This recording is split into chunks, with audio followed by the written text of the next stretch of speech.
All right. So thank you for coming. Today we're going to be talking about social media. I'm Coach Josh Gerry.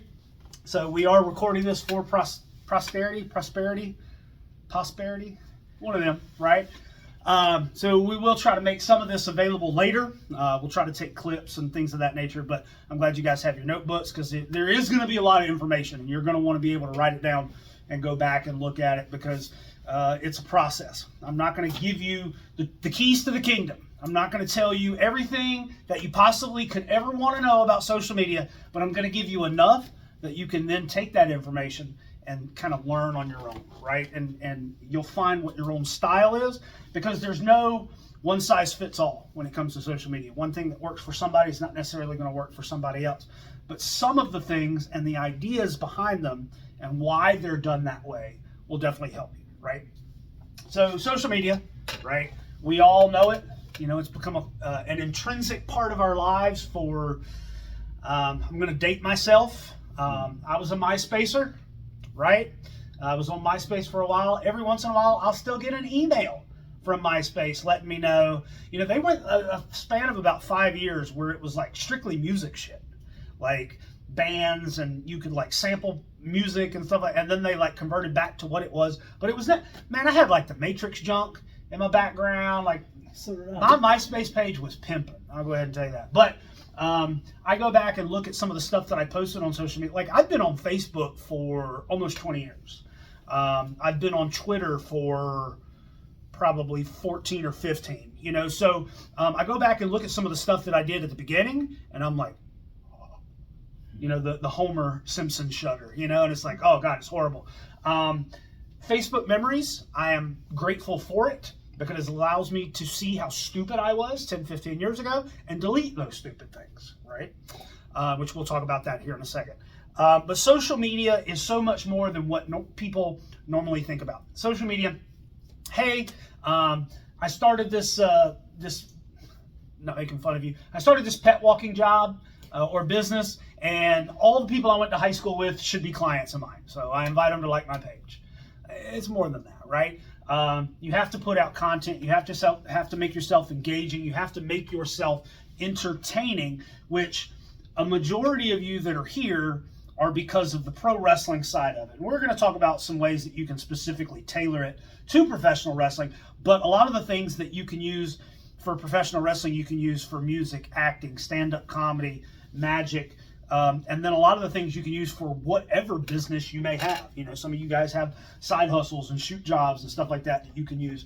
And so some of these tactics can work for those as well. But to start off, I want to ask you guys, just roughly, what are some of the social media channels that you are aware of and that you use on a, if not daily, at least weekly basis? Facebook, Instagram, Twitter, YouTube. I don't really use it, but Snapchat's out there as well. TikTok. Yeah, TikTok.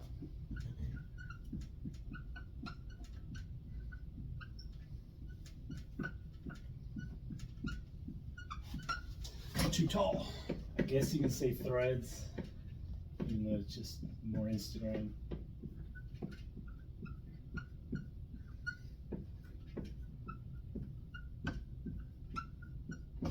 What else? Facebook, Twitter, Instagram, YouTube, TikTok, Threads, Snapchat. LinkedIn. Well, I mean, because I have a professional side, right? So. I guess this would play into it, but like the business app for Facebook that manages. Yeah, we'll put that under Facebook. You think of some others? I mean, Rumble. We have YouTube up there. Rumble should be up there, I guess. I've never even heard of that one. Yeah, it's YouTube without a lot of the restrictions. I don't use it, but a lot of like MMA and stuff like that use it. We're not gonna put what was that one that WWE leaned really heavy on? It was like 6-8 second video. Not Vine, but it was similar to it. No, I remember. But there's some that are dead. There's some that aren't used anymore.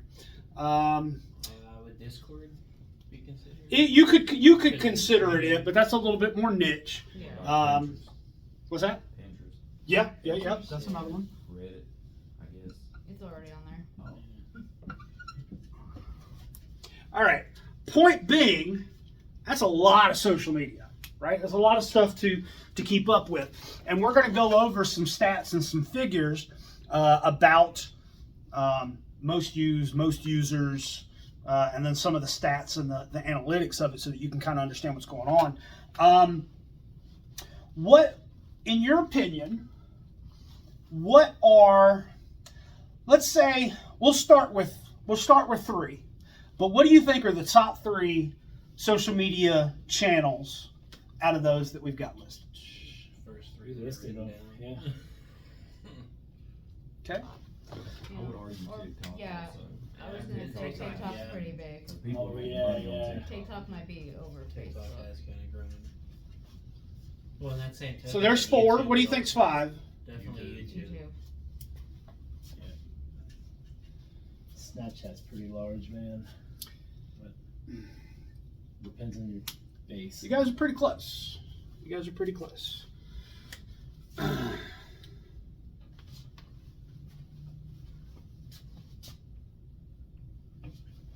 Is that a surprise to anybody? Not really.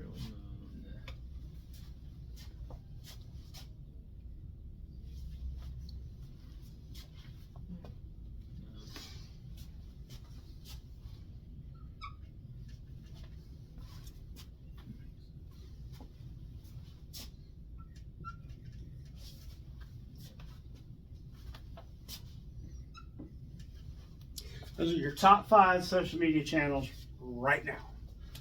Let me give you some cold hard facts. Facebook right now has 3.06 billion active monthly users. The population of the planet is 8. 3.06 billion active monthly users. YouTube, 2.7 billion active monthly users.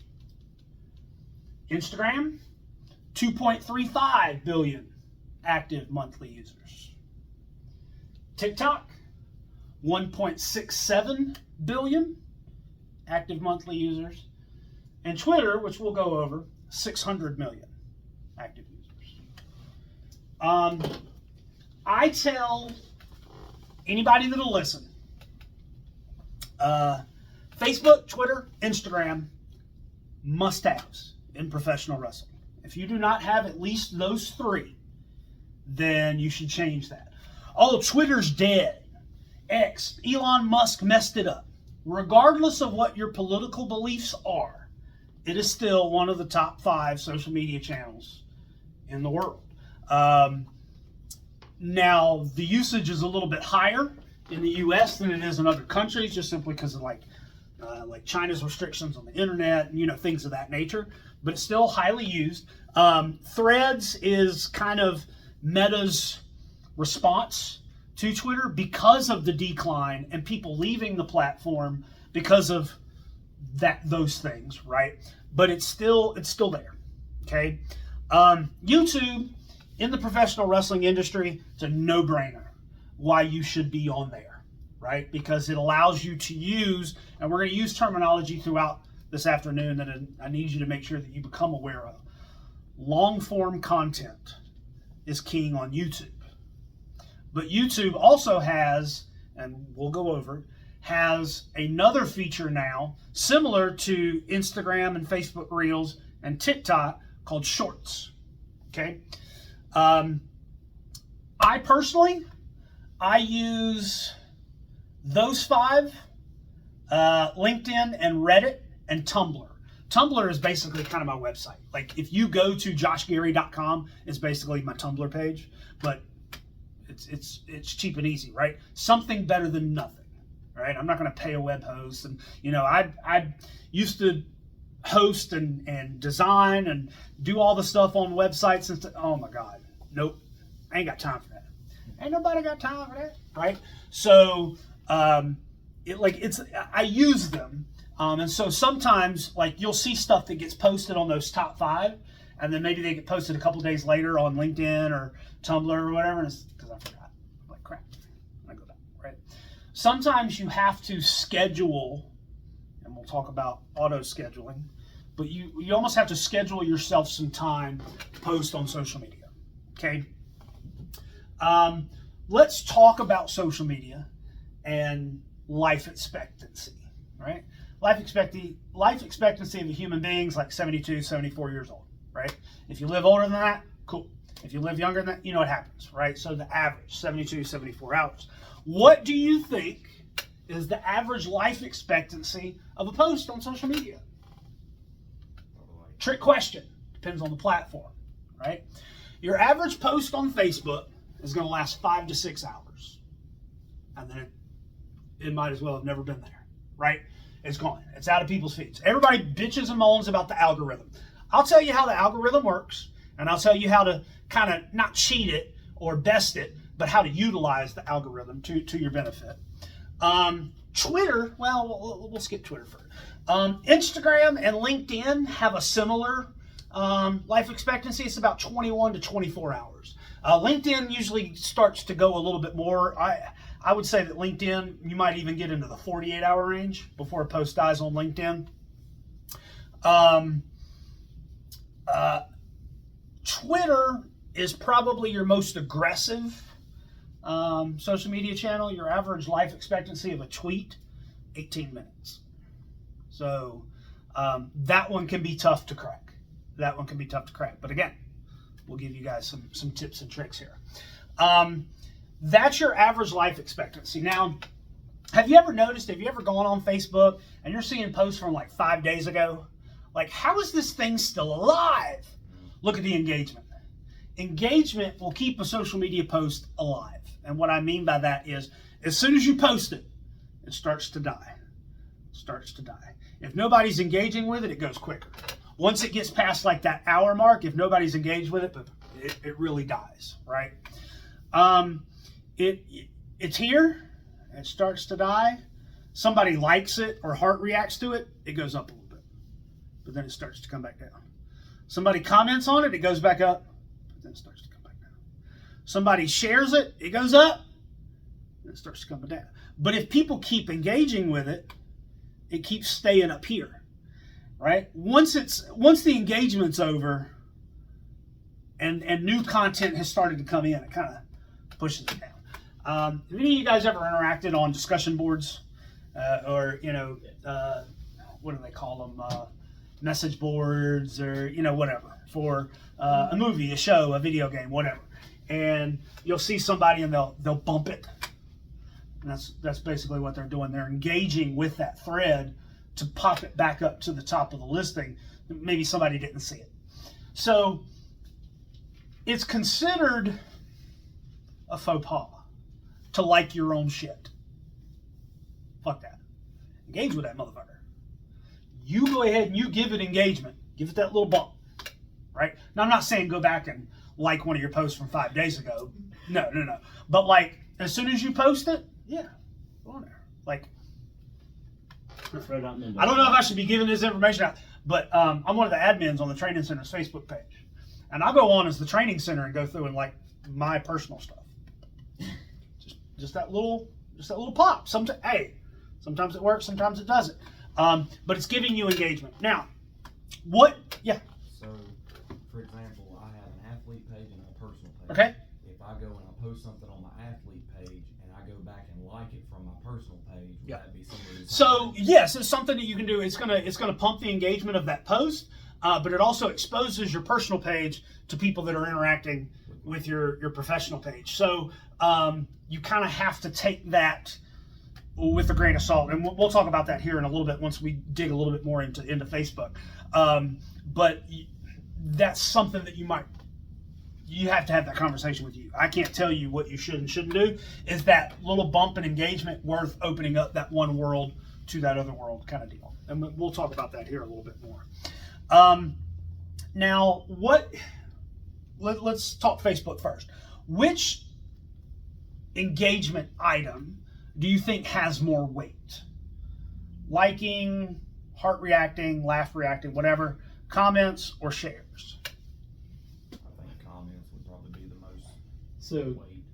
shares probably do, for the fact that depending on the person sharing, their number of followers that may potentially see it is going to boost tremendously.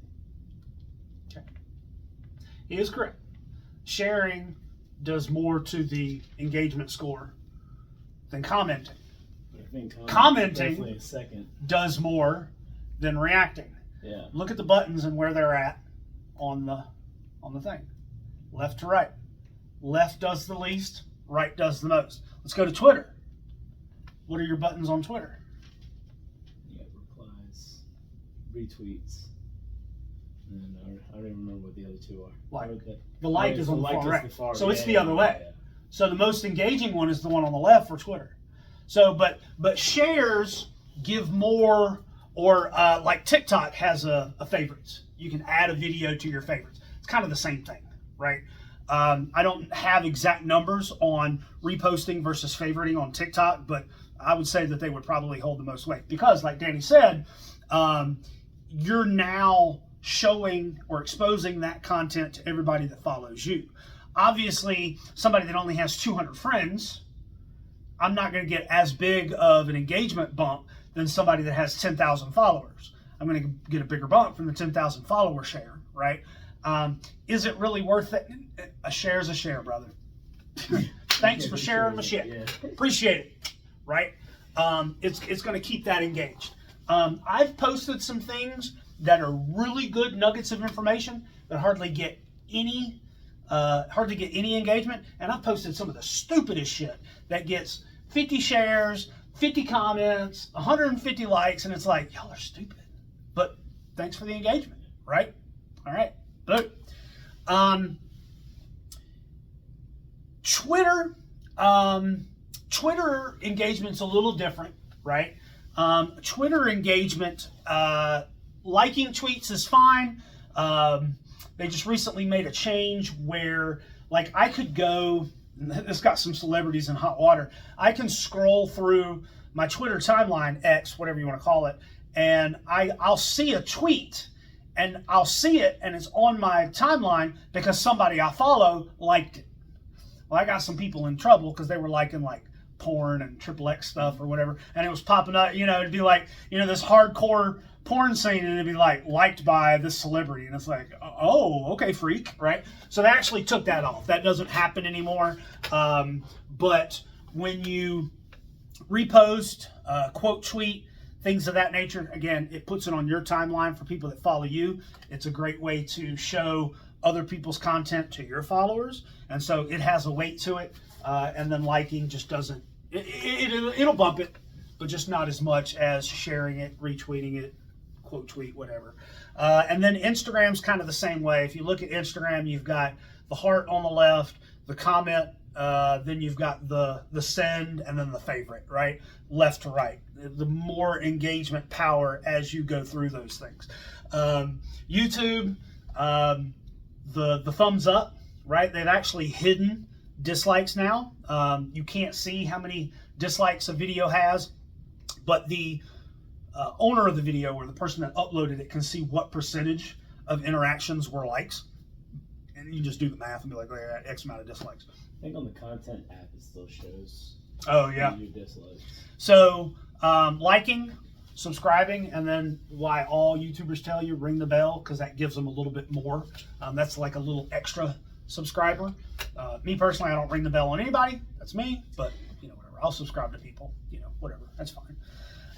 And then TikTok, like we talked about, it's vertical, right? So you've got your likes, your comments, repost, or whatever it's called, and then favorites, kind of same thing. Whenever you engage with something on social media, we'll talk about that here in a little bit as well. You want to utilize as many of those as possible because you understand what each of them does. Sometimes I'll get lazy on social media and I'll just go through and I'll just like stuff, whatever, just give them a little bump, but I'm not going to go through those extra, 5 to 10 seconds to really help them. You should do your homework. But But Facebook, with it being number one, that's definitely where you need to be. Facebook's made a lot of changes over the last several years. So you kind of need to be up on some of the changes that happens, because you could be doing something on Facebook today that's really, really helpful, really positive, really gets you what you need. 6 months from now, they make a change and that doesn't work anymore. And so you kind of need to be up on it. Facebook and social media in general, what I do is my shoot job is 8 to 5 Monday through Friday, and I get an hour lunch. I get 15-minute breaks every 2 hours. So once I tell you the secret, you're gonna, look at my social media and you're gonna be like, damn, Josh. About 10 o'clock, when I take my first break, post on social media. Lunchtime, when I go to lunch, post on social media. 3 o'clock, when I take my last break, post on social media. About 6 o'clock, once I've taken the dogs out and we've gotten dinner and everything, post on social media. About 8:30, 9 o'clock, about the time the kids are going to bed, post on social media. I just know I have those times every day. Bam, bam, bam. Now, maybe notice that I don't post as much on the weekends. Yeah, because I don't have that schedule to remind me to can post sometimes. Or I'm driving 8 hours to Philadelphia, or, things could be happening, right? Maybe I'm at an independent wrestling event in the middle of fucking nowhere and we have no cell signal, right? Like, stuff happens. But you want to try and be as consistent as possible. Consistency is going to get you more attention, more interaction, more engagement, more followers in the long run than posting one really good piece of content every couple days, right? The more you post, the more you're out there. Social media, one, is about saying, hey, this is who I am, this is what I do, right? You're marketing yourselves, you're humble bragging, some people use social media to keep their family members involved and be like, hey, mom, dad, grandpa, this is what I'm doing or whatever. People in the professional wrestling industry should be using it to try and sell tickets, try and get bookings, TV matches, whatever the case may be. If they don't know, they can't go. And what I mean by that is that you have to post about what you're doing. That can be odd if you're not used to it at first, because you're like, oh, I'm a private person, or I don't want people knowing my bit. Well, guess what? You kind of need to get used to it. You need to get comfortable talking about yourself, because that's what social media is. Social media is not reality. Please understand that. Social media is not reality. Social media is perception of reality. And what you put out there is what people perceive of you. Now, if you looked at my social media, I'm a peppy, positive motherfucker. But I can also bitch, moan, and complain like the best of them. But do I do that shit online? Nope. Right? Am I sick and tired of all the election bullshit and the debates and all the mailers that I get in the mail every single fucking day? Yep. Do I post about it online? Nope. Hey, did I go see the new Beetlejuice movie? Yep. Did I post about it online? Maybe. Did I like the movie? Not as much as I thought I would. Did I tell everybody that online? Nope. Here's a rule for social media. Before you post something on social media, ask yourself 3 questions. Is it nice? Is it true? Is it necessary? If the answer to any of those 3 questions is no, don't fucking post. He told me that last year, and it's pretty much been one of the best things that I've ever used. Is it true? Is it nice? Is it necessary? If no to any of those questions, do not post it. Now, if you want it to be your diary, on Facebook, you can lock it to where only you can see it. Type it out, post it to where only you can see it. A year from now, it'll pop up on your memories and you'll be like, yeah, delete. You know what I mean? Or type it out and then delete. If that's kind of the mental health therapy that you need. You kind of need to vent. Maybe you don't have that person in your life that allows you to just kind of bounce bullshit like,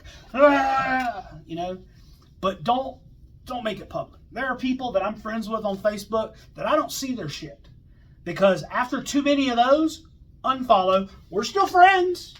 If they go to my page, it'll still say friends, but I don't see their shit because it's just curmudgeon, negative, bitching and moaning all day, and it's like, I got enough shit going on in my own life to not worry about somebody else's bullshit, right? So just that lesson in itself will immediately improve your social media, okay? Twitter.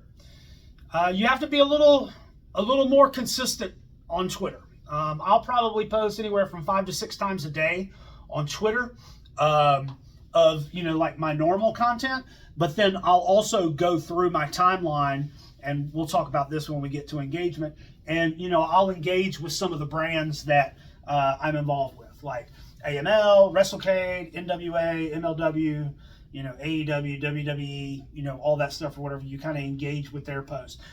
Hey, so-and-so's birthday is today. Reply to that tweet. Happy birthday, motherfucker. Whoever it is, right? Like, reply to it, right? Now you're engaging. Instagram, your feed, no, not your feed. What is it called? Your gallery, like when you go to your profile and it shows everything that you've posted, right? Those are your highlights. Your story is your daily posting bullshit. Like, here's what I'm having for lunch. That goes to your fucking story. Don't put that on your feed, right? The feed should be, hey, here's this poster that I'm on. Or, hey, here's this cool celebrity that I got to meet, right? Highlights. YouTube, you should be doing long, medium, and short form content on YouTube. And we'll get to that here in a little bit. TikTok is short form. Consistency is key. Posting on there pretty regular. I'll go ahead and that's my least active social media channel, but I'm trying to make it better. Again, consistency. Now, one of the ways that you can increase your engagement and increase your followers, actually be social on social media. I know that sounds weird, but it's true. So actually interact with things that are on your timeline. If you have a home promotion that you wrestle for, if you have your own shoot job, side hustle, business page, right? Got a podcast, whatever the case may be, right? Engage socially with that page. Engage with people that engage with your shit. I can go ahead and tell you now, if somebody ever comments or shares any of your shit, engage with that. If they tell you, hell yeah, brother, on a post about you winning a championship or whatever, you reply to that comment. Thanks, my guy. Appreciate you, bro. Much love, dude. Whatever. Just reply to it for several reasons. One, what have you just done? You've engaged with your own content without it looking like you're engaging with your content. So not only did when they comment bump your shit up a little bit, when you replied to their comment, it bumped it up a little bit more. Holy crap. Keep that shit in front of people's faces, because that's what social media is about. Keeping yourself in front of people's faces. If I share content, if I post my own personal content, I make a new video, I share a picture, whatever, you follow me on social media, you're going to see my fucking name. That's all I'm wanting to do, is you to see my name. I'm still here. I'm still here. I'm still doing wrestling. Right? I'm engaging. Somebody shares your comment on their share of your stuff. Hey, thanks for sharing. Hey, sharing is caring. Appreciate the love. Hey, I'll see you Saturday. Whatever. Just comment on it. So now, not only are they getting engagement, but your post that they share is getting engagement. You're getting more out of your own content by just engaging with people. And then, this sounds weird to say, you know what the side effect of that engagement is? You build community, right? People start to trust you in whatever way, right? This guy's real good at interviews. she's a hell of a dog walker. You know, like whatever the case may be, like they start to have that trust. Like this is an actual person, and you're building trust that's maybe you're not intending to build, but it happens. So then now you create a positive experience, and that's what we do in professional wrestling, right? We create positive moments, we create emotional connections. They're going to be more inclined to buy your t-shirt, come to your show, get a picture with you. Oh my God, they get a picture with you, guess what happens? They post it online and you tag it. Now you get more engagement, more followers, like, oh my God! It's all connected, but you have to take that time to engage with the engagement. And that can take time. And I know it's rough. It can be tough, but you got to be able to do it. Twitter. Do you know what the difference is between a retweet and a quote tweet? Retweet connects directly back to the initial person, where a retweet makes it your own content, technically. You're in the ballpark, right? If none of you followed AML Wrestling, and I retweeted an AML Wrestling tweet, AML Wrestling's tweet is going to show up in your timeline, and it's going to say Coach Gerry retweeted, right? But you're going to see it like it's one of your followers, like it's somebody you're following. But if I quote tweet it, it comes up as a tweet from me with that tweet inside of it. Which do you think is better for your personal brand? Quote tweet. Yeah. Because what does it do? Put your name in front of people's faces, as well as what you're retweeting, right? Now again, sometimes I'll get lazy on Twitter, right? Because just a retweet, you just hit a button. Most of the things that have a higher engagement score makes you do more shit.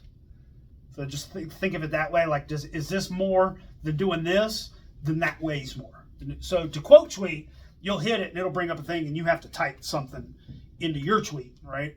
But to just retweet, you just hit it and boom, and it goes. Right? Sometimes I'll do that. I'll just go through a page and I'll just go bang, bang, bang, bang, bang, right? Like, it's something better than nothing. I don't have time to do all of it. Or maybe it's not, maybe I can't think of something personalized to say about that specific tweet or something. But it also, it kind of changes up like how it shows, right? Because if you kind of do the same thing over and over and over, people kind of like get blind to it, and we'll talk about that here in a little bit too.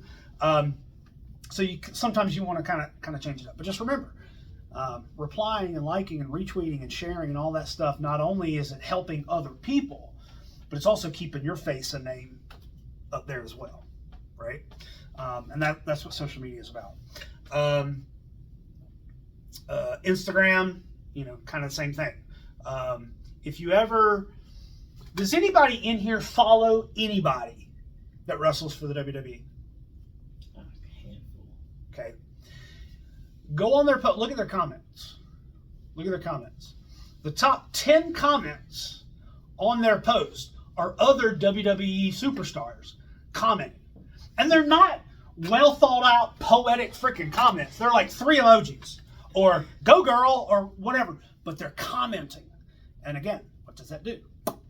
It pops theirs up. Now, not only does it pop up their friend, their coworkers, their whatever Instagram post, it also now puts their name attached to, oh, they know this person.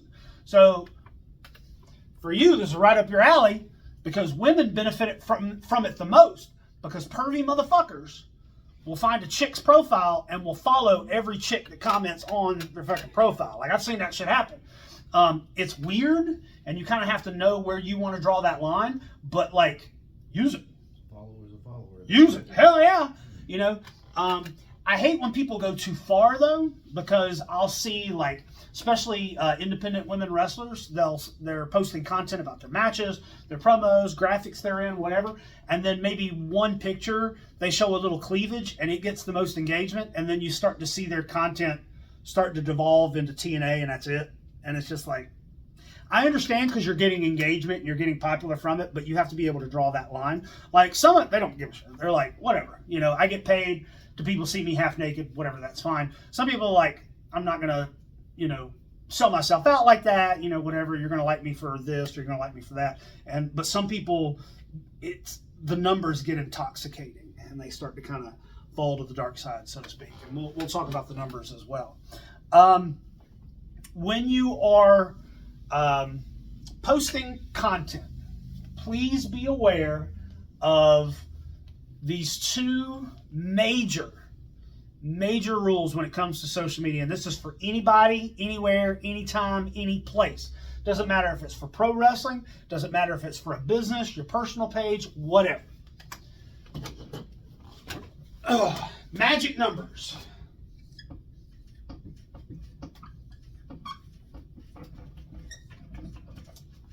That's green. It might not show up too well on camera, but we're going to talk about it. 70-30, right?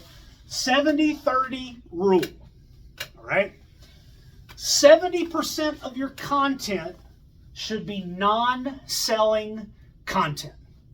30% should be selling content. Now, in the professional wrestling industry, what do you think constitutes selling content? Sharing flyers that you're on. Yep, come watch me at this show. Come buy a ticket to watch me wrestle. What else? Sharing your merch. Come buy my merch. Buy my t-shirt. Mm-hmm. Yep, what else?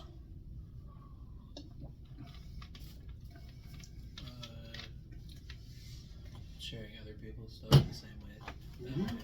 Other places that you might want to work. You're sharing their stuff to try and get the hosts that they see your engagement and be like, hey, this motherfucker's sharing our flyers. It's the same thing. Buy. Sell. Money. We were just talking about it earlier. Advertising, marketing, commercials, right? Some of the best commercials I've ever seen couldn't tell you what fucking product they were selling. The commercial was great. I loved it. It was hilarious. Didn't do the job. The actual selling part went over my head. But the ones that get you are really good.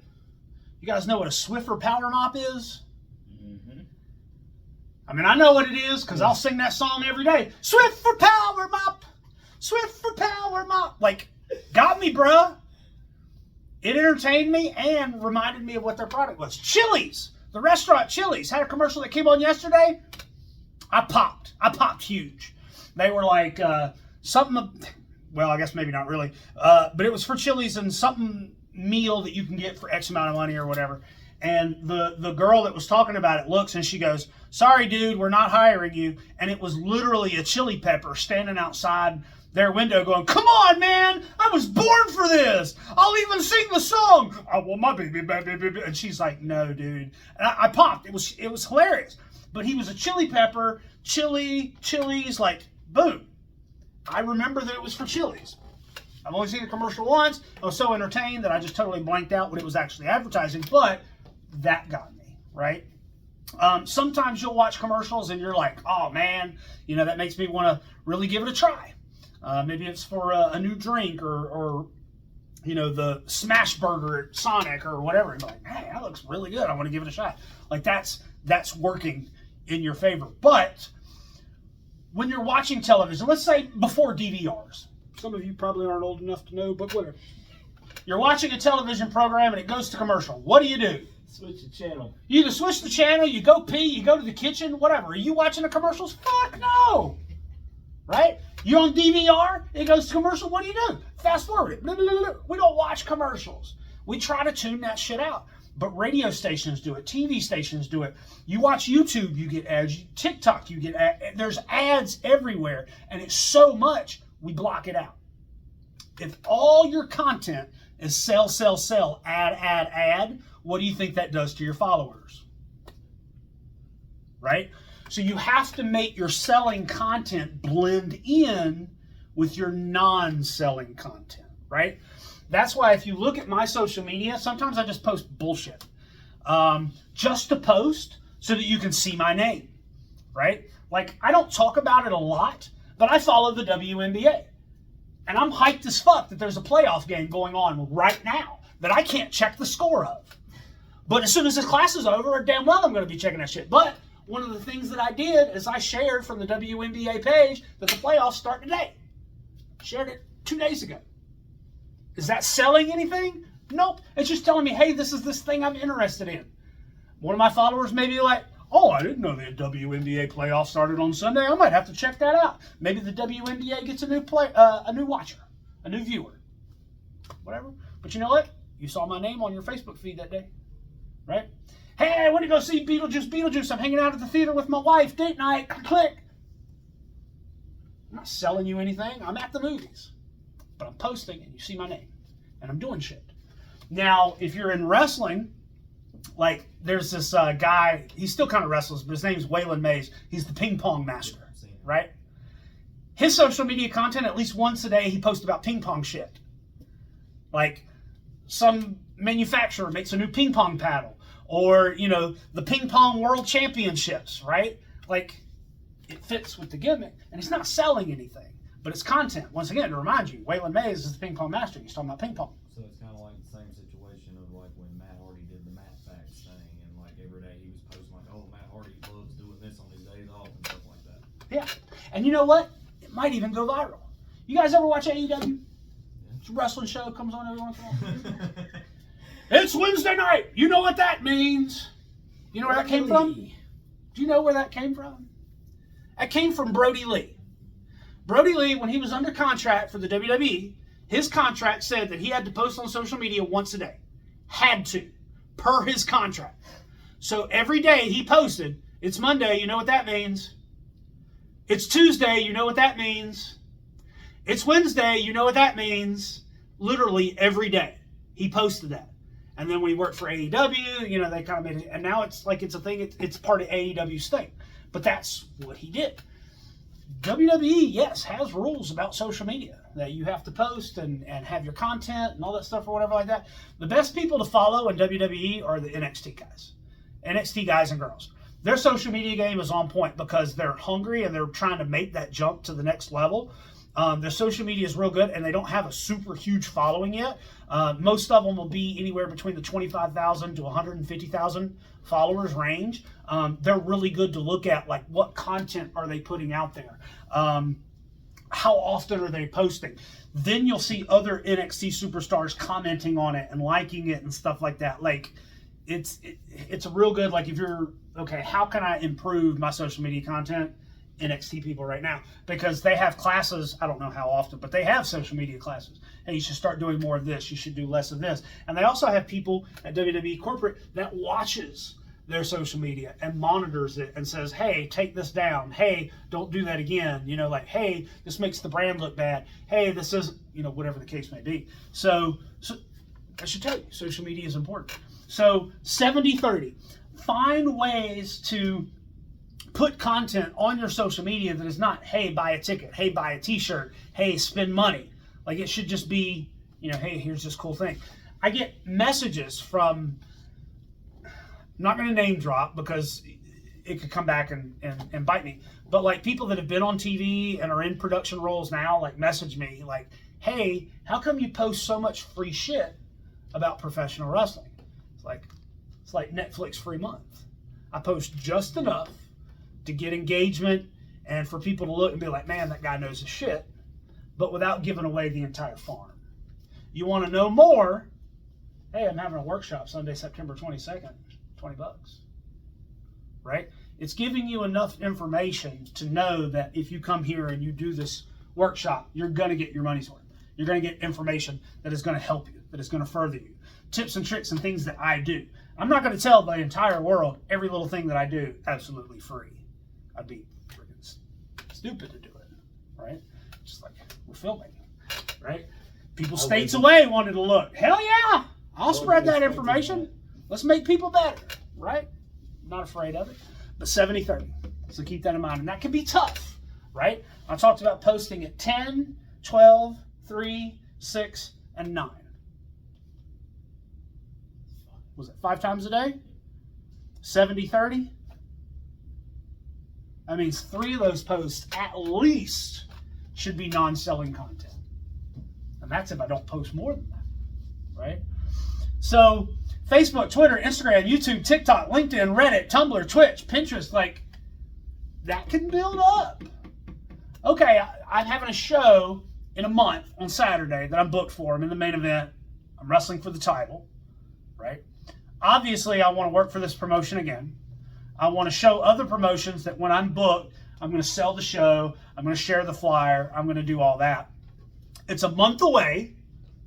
How often do you think you should share that flyer, Facebook event, or just information about that event in general? How often do you think in the next 4 weeks you should post. And it doesn't, I don't give a shit about the specific channel. Just on social media, how many times within that 4-week period do you think you should? At least once a day. 30 days. 30 times. That's 30 times that you're posting about that one event. Okay? What if you're also booked on Sunday? 60 posts in 30 days.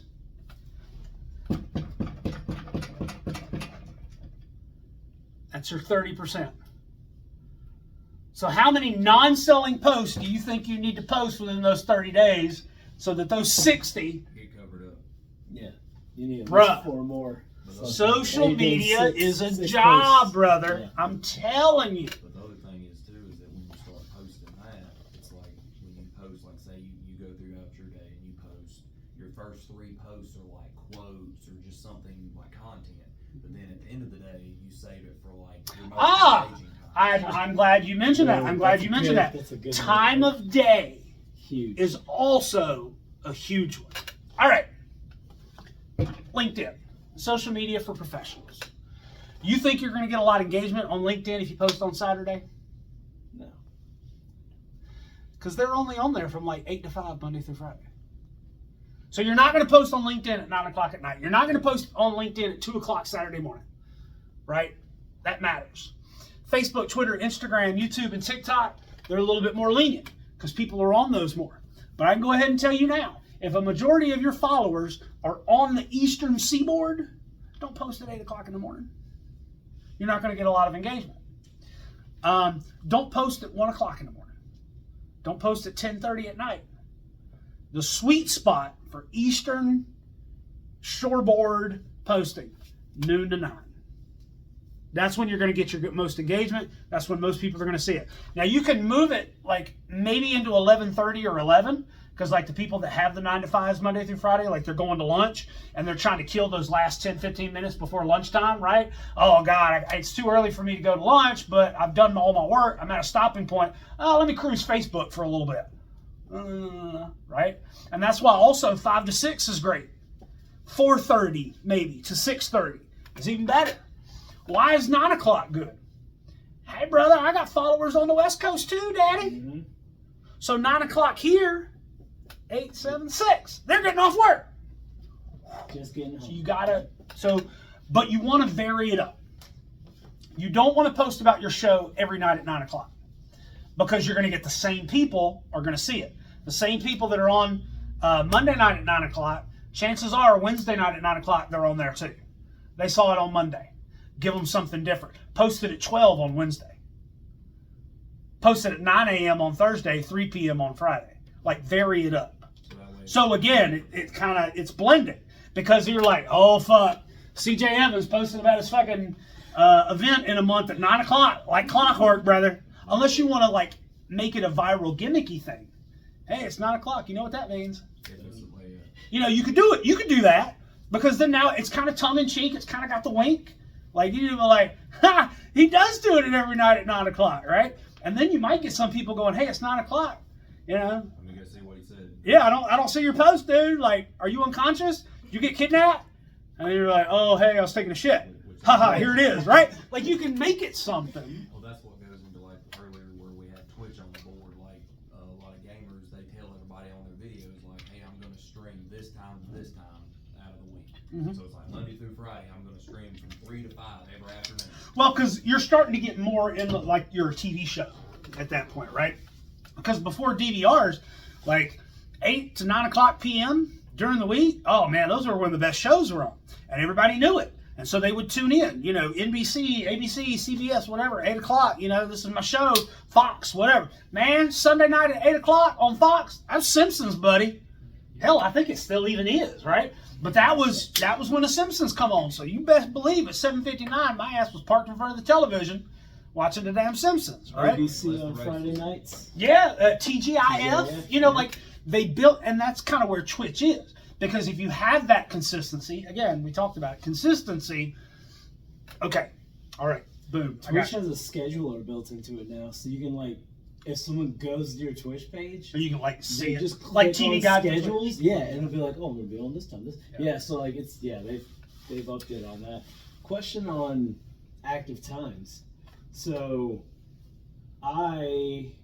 when I actually sit down and schedule stuff, I Googled just Facebook, Twitter, TikTok, and active times across the United States.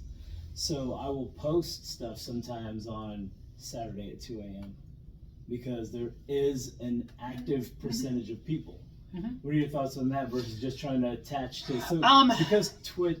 Yeah, because throw TikTok spaghetti has against the wall, man. trolling. See what sticks, right? Yeah. There's no one size fits all key to the Magic Kingdom thing. Like Yeah. something that works for some people may not work for everybody. You Yeah. know, It it just also might vary per post because there's sometimes I'll post at 8 o'clock on a TikTok video and it might get 1,800 views. But then I might go a week later on the same day at the same time and post another video and it might only get 400 views. Yeah. So with those numbers in mind, let's talk about this one. 7X. 7X. Your 30% selling content on average is viewed 7 times before it sticks. And what I mean by that is that a viewer, a consumer, a buyer, a fan, whatever verbiage you want to give to the people that you're selling to, it takes them on average 7 times to see an advertisement before they get it. Oh, fuck, there's wrestling this Saturday. Okay? So, your show's in 30 days. You better do it every day because that's going to get you your 7. But if the first time you post about it is a week before, you've lost attention because when posters get released for events, it kills me.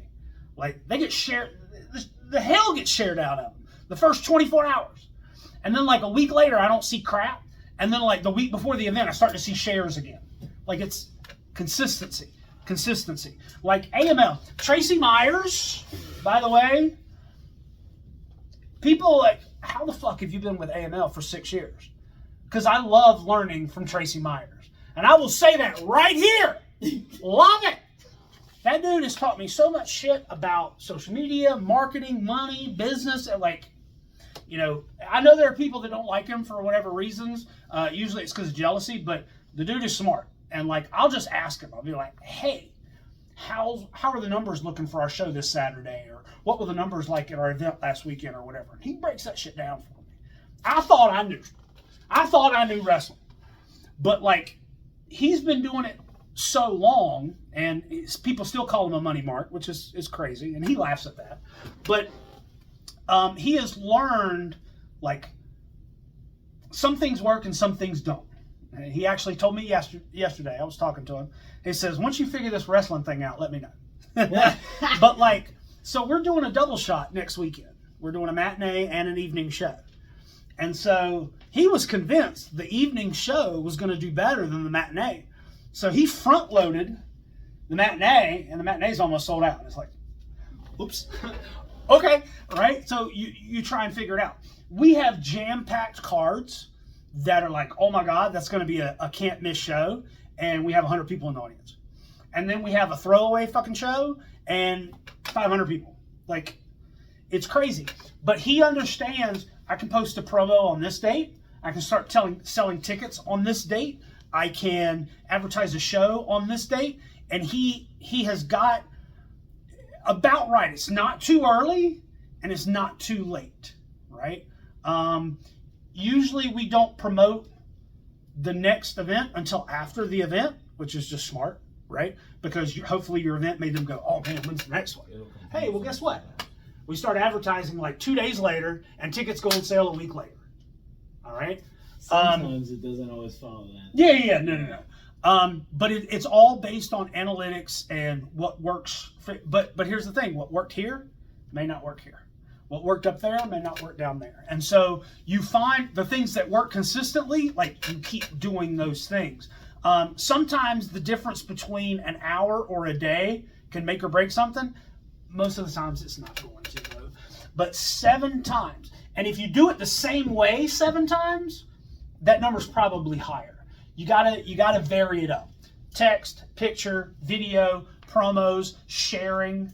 There's all these different ways that, again, you can mix it up. And then if you mix it up enough, that starts to blend into that. So they don't realize they're being sold to, and they're a little bit more perceptive of it. I'll get to you in 1 second. Came up on my memories about a week ago, an event I did back in 2015, maybe 2016, at the Stokes County Fair. Okay, the fair was like, hey, we want wrestling. Cool, here's how much I charge. I handle everything. They were like, okay. I made up these big, beautiful posters. The weekend before it opened, I put posters on every single porta potty, put posters on all the windows of the ticket booths. So to buy tickets to get into the fair, there's a poster. Then every day, every hour on the hour, there was an audio recording that said, hey, wrestling this Friday, this time, at this location, da-da-da. All week, I went up there every day, and if any of the posters had fallen down, put more up, right? He had lawn signs too. Yeah. You could not have gone within a half-mile radius of this fucking field and not known that I was going to have wrestling that Friday. No joke. As we're loading the ring up on the trailer, I hear somebody go, oh man, if I'd have known there was wrestling here tonight, I'd have been there. You gotta be kidding me. So you can put it out there, and just don't see it. Just don't comprehend it. So you can't just throw it out there once and be like, that's good enough. Like, no. Like, you got to keep putting. But again, if that's all you're putting out, just like earlier, the negative Nancy's, I silence them. If all you're doing selling, that's what people are going to do to you.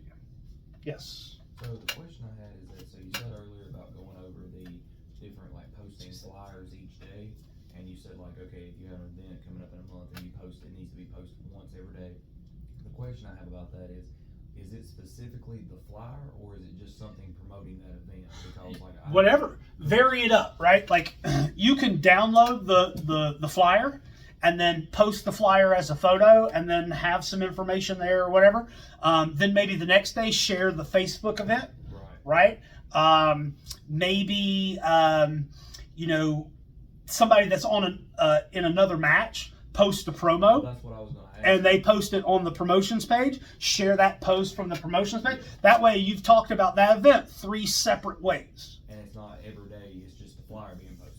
Right? Because if you post the flyer every day, like you upload that image or you share from a singular post over and like it.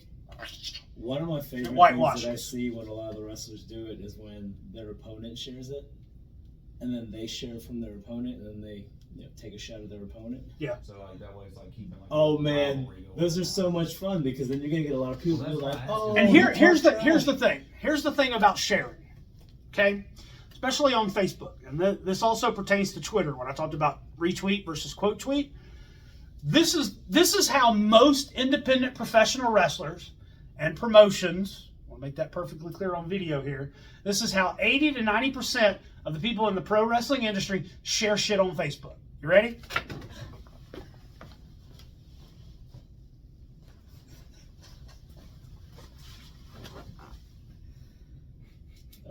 What the fuck did that do to you? What did that do for you? It did absolutely freaking nothing. You're like, okay, cool, thanks, coach. Like, what the fuck am I supposed to do with it? But if I take it's a freaking eraser. But if I take this, hey, Danny, check out this eraser, dude. It was inexpensive and it cleans like nothing I've ever had before, dude. If I could buy 20 of those, I would. Yep, that's the quote tweet right there. Right? So put some context to it. Why are you sharing it? Why should people care about that post? A lot of people do just share it, and they don't even put a comment on the share. They just share the poster by itself. So that's like, but that is also another way to just vary up how you're sharing. But if that's the only way you do it, right? First time you share it, say something about it. Or like, hey, row 1 sold out. I'll share the post again and be like, hey, row 1 sold out. So like, if you didn't see it when I posted it last week, you get in row 2, best case scenario. So I'm sharing it again, but also there's an update. Right. And I'm personalizing it, right? So it's just, you got to vary it up, and that art form of selling without actively selling can be tough. That's the part that most people have issues with. But here's the thing.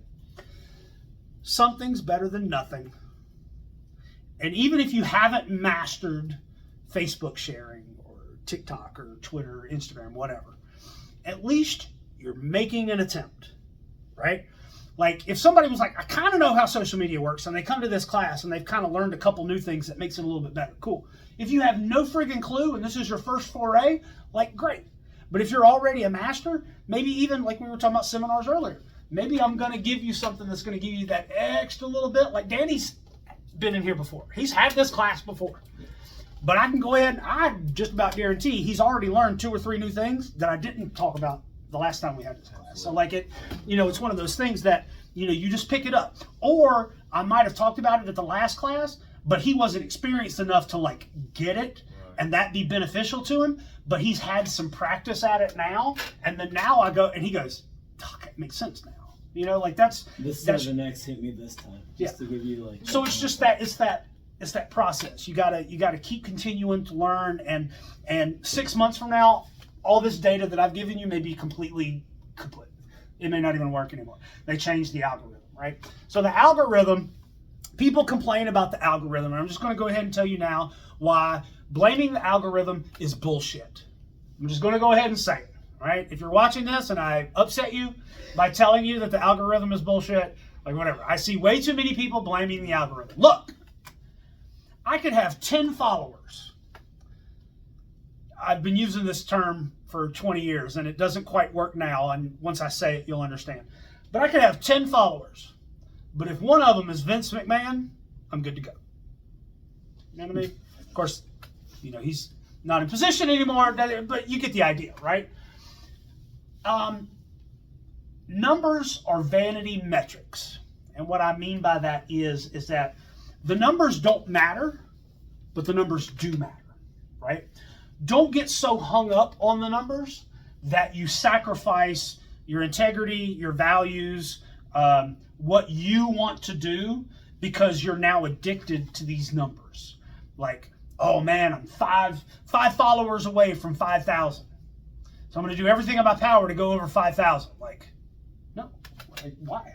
Yeah, it's cool when you hit those milestones, but or like we talked about with the females, where they start showing more TNA because they posted a bikini pic and that has 10 times as many views as their other serious content.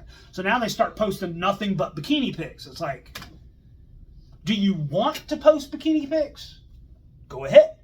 If you don't. Right? Well, but my engagement will go down. So? You posting what you want to post? No, not really. Then post what you want to post. Fuck those vanity metrics. But those numbers are also important because if you go to, like as a wrestling promotion, and you're trying to sell sponsorships, and you're like, hey, we've got 500 followers on Facebook, that business is going to be like, my dog has more followers on Facebook than that. Like, come on. But if you go to a business and you're like, hey, I've got 7 million followers, right? And then those numbers can be weird, right? Because there are websites that you can go to where you can buy followers. Yeah. You pay $20 and you get 1,000 followers. I don't recommend that, just simply because all of those followers are going to be from another country that does not speak English, and they're bots, and it's going to throw off your analytics. It's going to throw off your algorithm. It's going to do way more harm than good than to see that one arbitrary number go up. The way you gain followers is to do the things we talked about. Engage. Consistency, engage, build community, right? I'm going to give you a couple super secrets here in a little bit that'll really help with that, and that really turned my mind to that. But just remember that those numbers are helpful when you're trying to look at analytics and trying to do sponsorships and business-wise things. But don't let what you post and the content that you post dictate or be dictated by those numbers, right? Because as an example, pro wrestling tees. If you are an active pro wrestler now, last time I checked, it's been a couple months, but you get a pro wrestling tee store automatically. Like, you submit an application and they go, okay. But if you're somebody else in professional wrestling, you have to have X amount of followers across various social media channels, or you can pay the $75 store setup fee. So like, and those numbers have changed. Like 5 years ago, it was like 5,000 followers across like 4 channels. Now it's like 20,000 or something, depending on if you're a podcast, if you're a manager, if you're a promote, like it's different. So in that way, the numbers help you. But as far as ticket sales and people promoting you and stuff, yeah, if 7,000 people are following you as opposed to 2,000, it's a little bit easier to get recognized. Every once in a while, it's kind of cool to say, hey, thanks to the 1,000 people that are following me on Twitter. I'm not doing this to brag. I'm not doing this to, it's literally just to illustrate. I have almost 7,000 followers on Facebook. I have a little over 1,000 on Twitter. And then I have almost 2,000 on Instagram. And then I'm at 750 on TikTok. And I think 1,000 on YouTube. So if you added all those numbers up, that's over 10,000 followers. Is it 10,000 individual people? No. A lot of times it's probably the same person. It's like multiple people follow me on each one, right? So the numbers, they're not concrete identifiers of what you're doing and what you're doing is good and things of that nature. I could have 1,000 followers, but if they don't engage with my shit, might as well have 0. Yeah. If I've got 50 and all 50 of them engage with every piece of my content, that's way better, right? So don't get locked in to arbitrary numbers. Well, so the numbers are important, but not at the same time. Well, it's kind of like if you go buy something on Amazon, right, and you see the same product from 2 different places. One's got a 5-star rating with 3 reviews. One's got a 4.5-star rating, but it's got 1,500 views. Then you're going to buy the one that had a lesser rating because it was rated by more people. Yeah, law of averages there. Yeah, you get your law of averages. But that's a lot of work. That's a lot of work to do for social media. And so you need to be able to either manage your time. Here's a couple tips and tricks on how to make sure that you get all this content out. 7 times to get your selling content to click, but it can only be 30% of your total content. 70% of your content is non-selling content, and you're hitting these top 5 social media channels. Let's do some quick numbers, right? So if you're on one show, that's 7 times. 30%, right? So we need to do at least 14 posts that are non-selling content, okay? 14 times 5, math. 70. Okay, so 70 posts that I need to be able to create within, we'll go with arbitrary 30 days, right? And that's just one show, okay? So you can either just remember, which some people can do, some people can't. That's usually how I do it, but I'll go ahead and admit, I'll go through a day, at my shoot job, I'm busy, and it'll be 4:30, and I'm like, fuck, I didn't post today. It's god dang it. And so I'm hurrying up trying to find something to post that doesn't look like I just hurried up and found something to post, right? So that's why I have that, 10, 12, 3, 6, 9. So I'm going to try and post that every time because I know, all right, if I got to go take a shit, I'm not going to mindlessly scroll on Facebook. I'm going to scroll with a purpose. I'm going to scroll with a purpose to find something to share. So you're pooping with a purpose. Yeah, good way. Pooping with a purpose, right? Like it. Yeah. My new students that start, they're not yet having matches. We don't have training every night. Hey, you watch Monday Night Raw? Yep. Well, we don't have training on Monday night. So guess what you going to do? What? Watch Raw. When it goes to commercial, Facebook with a purpose. Raw comes back on, watch Raw. Next commercial, Twitter with a purpose. Raw comes back on, keep watching Raw. Goes to the next commercial, Instagram with a purpose. Watch Raw. Next commercial, whatever. Right? Then once you've done your top 5, rinse and repeat. Raw is fucking 3 hours. Or they go back to 2, I heard. Yeah. But anyway, so like, boom, there you go. You can be engaging. You can engage. Engage with a purpose. Again, don't just mindlessly scroll Facebook, Twitter, Instagram, whatever. Have a strategy, okay? The best strategy that I can think of, you're trying to get booked somewhere, right? You want a shot at a title. You want a debut. You just want to get paid, whatever, right? You want to get booked somewhere. So you sent the email.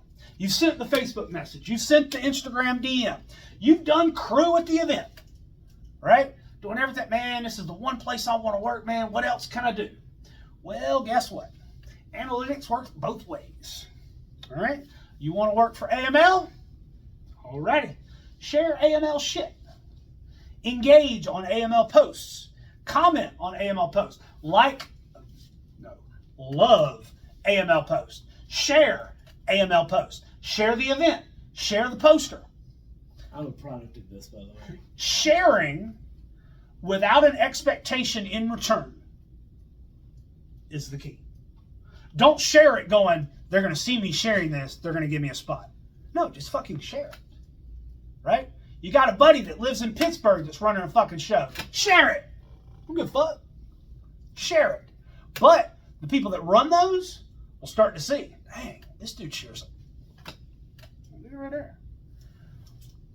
You and Glacier have something in common. And that sounds really weird, but let me preface it. Him and Glacier have a lot in common. My phone will ding, and I'll check it. And I'll be like, Michael loved this post. Michael loved this post. Michael loved this post. Michael loved this post. Same thing with Glacier. Ray Lloyd like this. Ray Lloyd like that. It'd be like, Glacier must have been on my page today. Right? It just goes through. It just ding, ding, ding, ding. Dude, I love it. Yeah. I love it. I ain't gonna take a screenshot of it and post it, freaking embarrass you on social media like I see some people do. Hell no. I'm silently high-fiving that dude. Hell yeah, engage with my shit. Right? But like, do that to promotions you want to work for because they see it. And they start, all right. I did crew for Ring of Honor for about 2 years. Learned a lot of shit. One night, somewhere in Florida, I was standing out back, smoking a cigarette with Silas Young, Delirious, and I can't remember who the third one was. And I hate to, all right. Delirious doesn't really talk like that. I don't know if y'all knew that. Okay.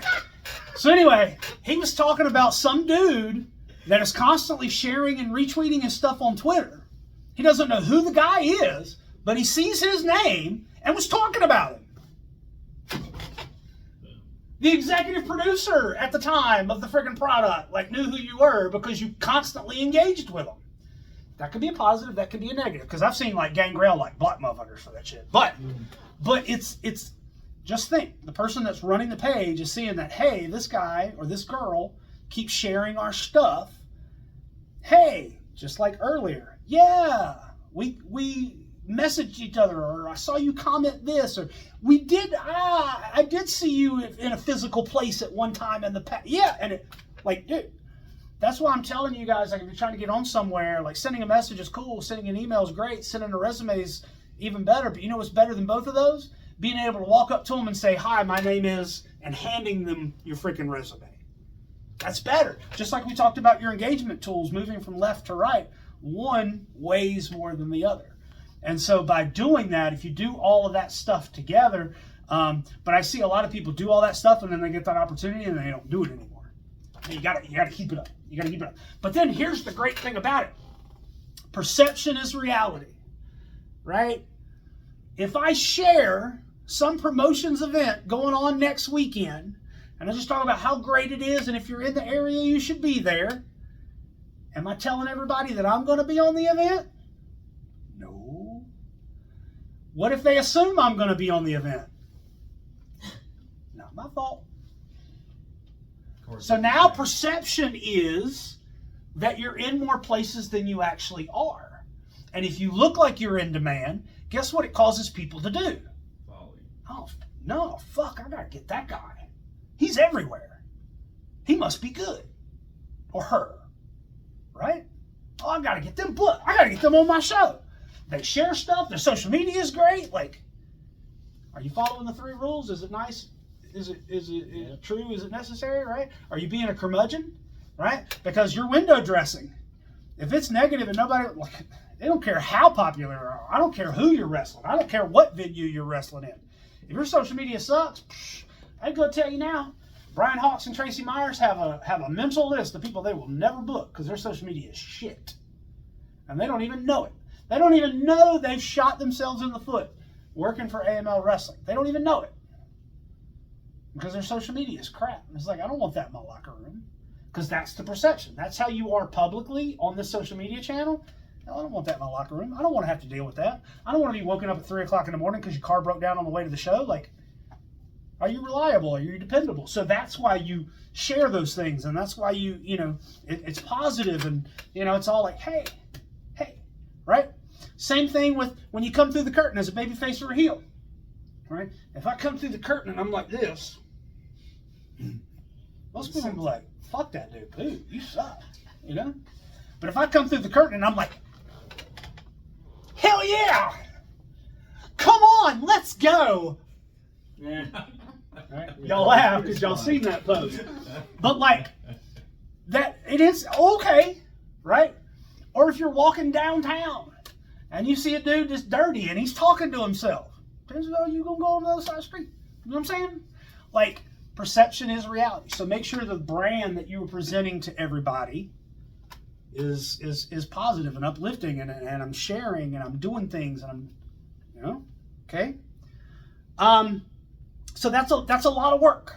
So don't do more work than you need to, because if you can't remember, you can go online, you can Google, you can create your own whatever. You can create a social media calendar, right? It's a calendar just like 30 days. Hey, a doctor appointment here, kids soccer practice here, whatever. Same thing. But go through and jot it out. At this time on this date, I'm going to post this. At this time, this date, I'm going to post this. And stick to it and look at it. If you need to do the electronic one on your phone and it ding and remind you, oh yeah, I was going to share that poster today at 9 a.m. Oh shit. Tap, tap, tap, tap. Boom. Less than 5 minutes. Right? Or a lot of these social media channels have a scheduling option, meaning that you can go ahead and create the post and schedule it to post tomorrow afternoon at 3 p.m. Okay? And you can go on there and like queue up 10 of them. Right? I know some people that they spend 5 hours on Sunday and they queue up all their social media posts for the next 7 days or 5 days or whatever the case may be. Okay? There are tools out there. I used to use one for my old promotion back 10 years ago. Man, I don't even remember the name of the thing, but it was a website that you could go to and you could link your social medias. And you would create one post within the website and it would automatically post it to all your different social medias. And you could schedule it, and it even had a calendar within the whatever. And it was free for X amount of channels. And if you wanted to add, like, it was cost or whatever like that. If you need those kind of tools, that's great. But let me warn you, proceed with caution, because that can bite you in the ass. Okay? You can Google once we're done here, but it doesn't really matter. But there was a company back maybe 4 or 5 years ago that used a similar tool to schedule their social media posts. Okay. Scheduled a post like 4 days away. 30 minutes before this scheduled post dropped, a tragedy happened in the town. Like a shooting or a bomb or something, and the post that's scheduled and posted 30 minutes later was bad timing, because the post itself was like if you were scrolling through your feed, it was like, this tragedy happened, and then here's this company posting this funny video that looks like they're making fun of the tragedy, and they lost millions of dollars, kind of thing. Like, so use those with caution. Like, you can still use them. Like, holidays are gimmies in the social media world. there is a holiday, and I'm not even talking Christmas, New Year, like Labor Day, President's Day, whatever. Those are gimmies on social media. You look at the training center's Facebook page, it posts on the fucking holidays, right? It's a freebie, dude. I go on Google and I Google that fucking holiday, grab whatever image that comes up that I think is cool, and then I'm like, hey, Microsoft Copilot, create a Facebook post in celebration of this holiday. Copy, paste, bam. Is it cheap? Yeah. Is it kind of lazy? Oh, yeah. But you know what? What did it do? Got the job done. It was topical, and it keeps your name in front of their face, right? So holidays, you can be safe, you know. 9/11, yeah, it's a good one. You can change your tone. You can be serious and all that stuff or whatever. How your tone comes across, you know, can kind of, if you're in pro wrestling, can kind of depend on the character, depend on the gimmick. Yours is a very fun one that I would be interested to see. Like, I wish we could swap places for like a day so that I could just do your social media. And maybe you pay me for it. I don't know. We'll talk about it. But no, like, your gimmick works in a way that, like, I could have fun coming up with content for your social media just based on your gimmick alone, right? Mm-hmm. And especially now that we're getting close to October, like, oh, fuck. Oh, my God. Like, you have so much that you could do. And, like, you could even do, okay, every day in the month of October, like, have something, like, witch-themed or what. So easy. So easy, right? If you're, hey, I'm generic wrestler A, it's a little different. You know, promotions. I'm a big fan of Facebook memories. Like, crap, I don't have anything to post. Ooh, maybe there's something good on my memories. Hey, this funny thing happened 6 years ago. Share. Like, you know, it's great for content. And here's the one that gets me. People are like, oh, I've already posted that before. And? Post it again. Post it again. You may have 1,000 new followers over the last year that never saw the original. Post it again. If you followed me for any length of time, about 80% of these posts are just copy and pasted from the year before or 4 years before. Like, it's just the same shit. But here's the thing, there's new people that have never seen it before. Well, you did it with the list, like the 500 or whatever, and every year when the 500 comes around, you post. Oh, he caught me! He caught me! But yes, but it's content. You know, the followers that have followed me within the last 365 days, never seen it. Yep. So, you know, and then some people will be like, oh, that sounds familiar. I don't remember where I heard that from. I heard it from me a year ago. But, you know, like, it's, yes. I say often, this is one of my coachisms, and it's going to be in the book. Yes, there is a book coming. But sometimes people aren't ready to learn the lesson at the time it's being taught. So it's my job as a coach to keep teaching it until you are ready. And that's how I view that content that I put out. It's my free month of Netflix that I give out for free. That's my non-selling content. That it's stuff that I see over and over, and I see people making those same mistakes over and over. So I keep putting that shit out there. I put one out there one time about the 9/10 rule. And I had a guy go, man, you just posted this like 3 months ago, man. And I saw somebody that argued it last weekend. I was like, well, share the post with them. Like, you know what I'm saying? If you don't know what the 9/10 rule is in professional wrestling, there's an understood 9/10 rule. If I use the word always and never, 9 times out of 10, right? It's never a good idea to flip off and cuss your fans.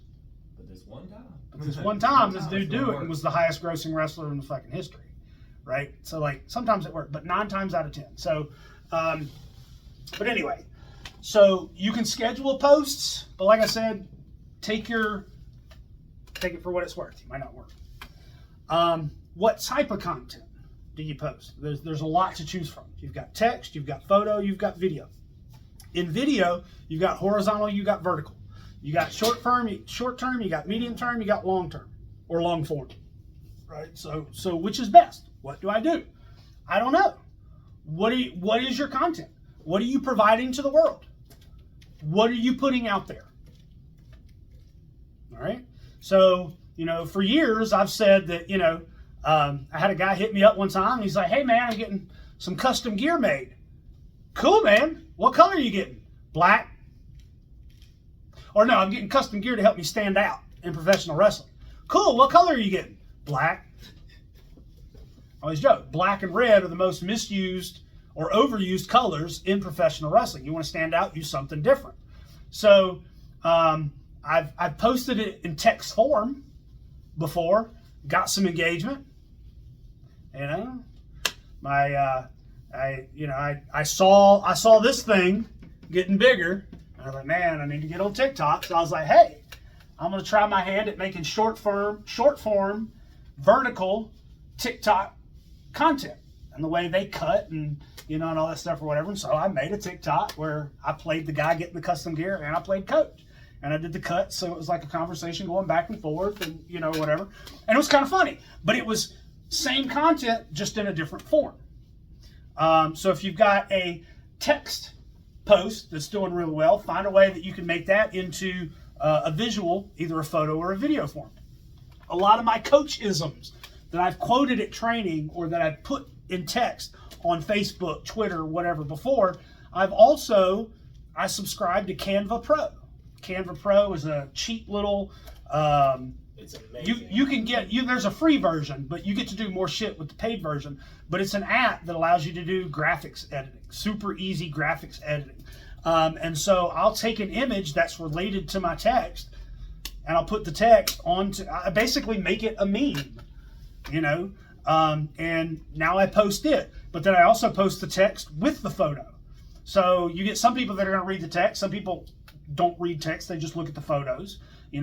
Like I posted a photo one time of one of our referees doing this, and it was a really good dramatic photo, and the text was talking about referees should use the 2 V's, vocal and visual, and like I broke it down, and there were people commenting on it that you can tell they didn't even read the text, they were just commenting on the photo. And it was like, so sometimes you have to like vary up what medium you're putting out there. Some people will read. Some people will watch videos quicker than they'll look at photos, or they'll read text. People don't read. All right? Shoot job 20 years ago. I used to work at the airport in Greensboro. No lie. Was walking through the parking deck and had a woman in a car pull up behind me and said, "Excuse me, sir." I said, "Yes, ma'am." She goes, "Can you tell me where the exit is?" Literally, she stopped me in front of the sign that said exit with an arrow. And I was like what's the viral dude? Yeah. Like people don't read. So you need to vary it up between text, photo, and video. Take your text, find ways to turn it into photos, find ways to turn it into video. How can you turn your video into a text? How can you take your text? Look, people talk shit about AI. I got 3 of them motherfuckers on my phone right now. It can do photo, it can do text. Like, I'll type something out. If you know your grammar sucks, use one. That's me. And Facebook has one in the app. And it'll give you massive number of variations. Type it in there and be like, hey, I want this to sound more inspirational. I want it to sound more professional. I want it to sound funnier, right? And it'll give you options. And if you don't like those options, you can refresh again. Yeah. Like, there's so many tools available. Like, I hate people that post on social media like we're texting from the year 2004. Like, using the number 2 and the letter U. Like, spell it out! Go do it! Yeah. You're not on Twitter. Yeah. You don't have a character limit. Dude, come on. Like, you have to be creative sometimes. Some of the posts that I post on Twitter, I have to get creative as fuck. So, like, I go and I paste and I'm like, -249. And I'm like, all right, so I can take A and D and I can make an ampersand, okay? All right. Oh, there's an extra space after that period. I can knock that. Crap, I got to take that whole paragraph. Like, you learn and it gets better. But there are so many tools out there to try and take those things and make them into these different forms of content. Let's say, for example, we talked about it earlier, this video right here, okay? I have people from out of state, out of country, whatever, that are wanting some of these things that we're going to talk about. I'm not going to throw it up on YouTube and make it public where everybody and their mama can watch it, because I'll eventually get paid from that. But you'd have to view it like 10,000 times before I get $1. But it's going to be the same thing. Like, you guys had to pay a certain dollar amount to have this, so they're going to have to pay it as well. So it's going to be private. It's going to be unlisted. They're going to get the link only. Now, is there chances that they may be able to pirate it or share it? Or yeah, but it's not like it's the world network premiere of some. It's not Deadpool and Wolverine, right? Exclusively in theaters this weekend. And they're like, oh my God, find a pirated copy. like, it's okay. But I will likely take this video and I will take pieces out of it and make short form content. Like, I'll probably take me talking about 70-30 and make it its own little 30, 45-second video. Throw it up on Shorts, throw it up on TikTok, throw it up as a reel on Instagram or Facebook. I could take this whole video, the whole 2.5 hours that we're going to be sitting here talking, and chop it up. I can take this one and make it long form on YouTube. I can chop it up where we're talking about the 70-30. We talked about it for 10, 15 minutes. That's my medium form. Or me talking about exactly what 70-30 is, the 30 seconds of that, there's my short form. Now I've got 3 pieces of content from one thing. Okay? Instagram influencers and models and stuff like that, they will get together and they will, like, we're Instagram influencers, right? So we are going to book a single photographer and a single venue, and we're going to spend all day Saturday having photo shoots and creating content. I'm going to bring 5 outfits. You're going to bring 5 outfits, 5 outfits, blah, blah, blah, blah, blah. We pool our resources for this one photographer. We spend 6 to 8 hours creating all these photos. Now I have photos. I can drop one every 3 days for 3 months. And create some inspirational quote down at the bottom. Nobody's going to read the quote. Nobody gives a shit. They're looking at your tits and your ass, right? That's where you're getting your views. But you know what? Your face is in front of it. You know? Like, so use some of the things that these people that are leveraging social media to their benefit, use it. Prime example. You spend how long when you talk to your guest? Hour, 2 hours? Yeah, actual time with them, yeah, about an hour. Okay, Easy. There's your long form, right? Go to my website, get the entire thing. But I like what you've done. You take this one story, this little 30-second clip, throw it on your Facebook. Hey, you want to learn more? Click this link to get the whole interview, yeah. Right? Chris Van Vliet does that. Stand-up comedians do that.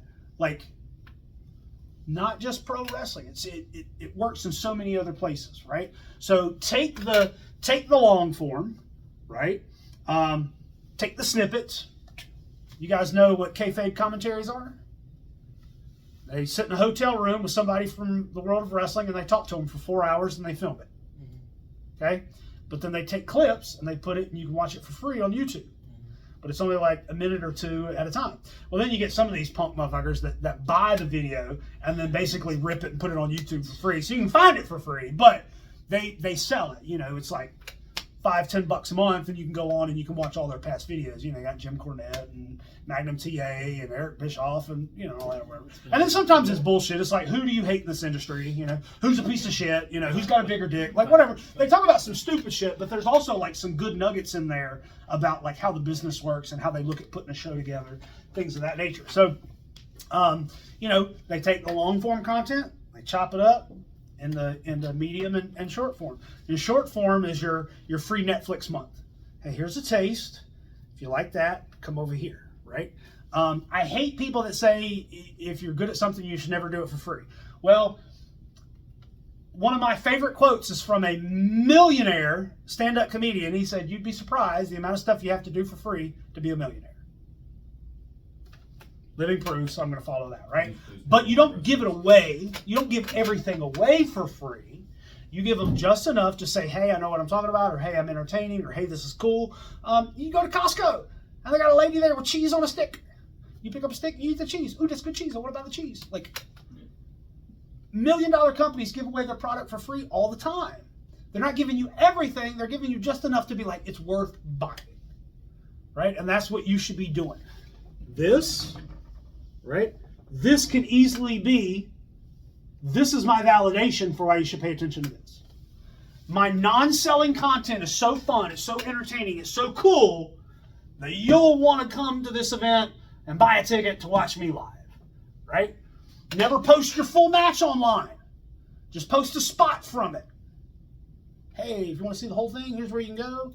That's why when I do commentary, I always talk about, hey, you know, oh, this match is amazing, but AML Wrestling is 10 times better live. Go to amlwrestling.com and get your tickets today. Because commentary, all you're doing, we talked about it, right, is selling shit.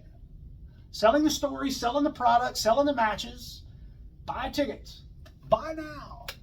Beetlejuice, Beetlejuice, Beetlejuice, right? Like, so have that content. And you're going to create stuff and it's not going to do well. You're not going to get engagement. Nobody's going to share it, whatever. But you know what? It's out there. When I was doing crew for Ring of Honor, once again, just like with AML, like I don't book. Why are you asking me? You're like, hey, how do I get recognized by Ring of Honor? Same thing. I don't do that, but here's what I've seen work, and I'll give him some tips and I'll give him some advice.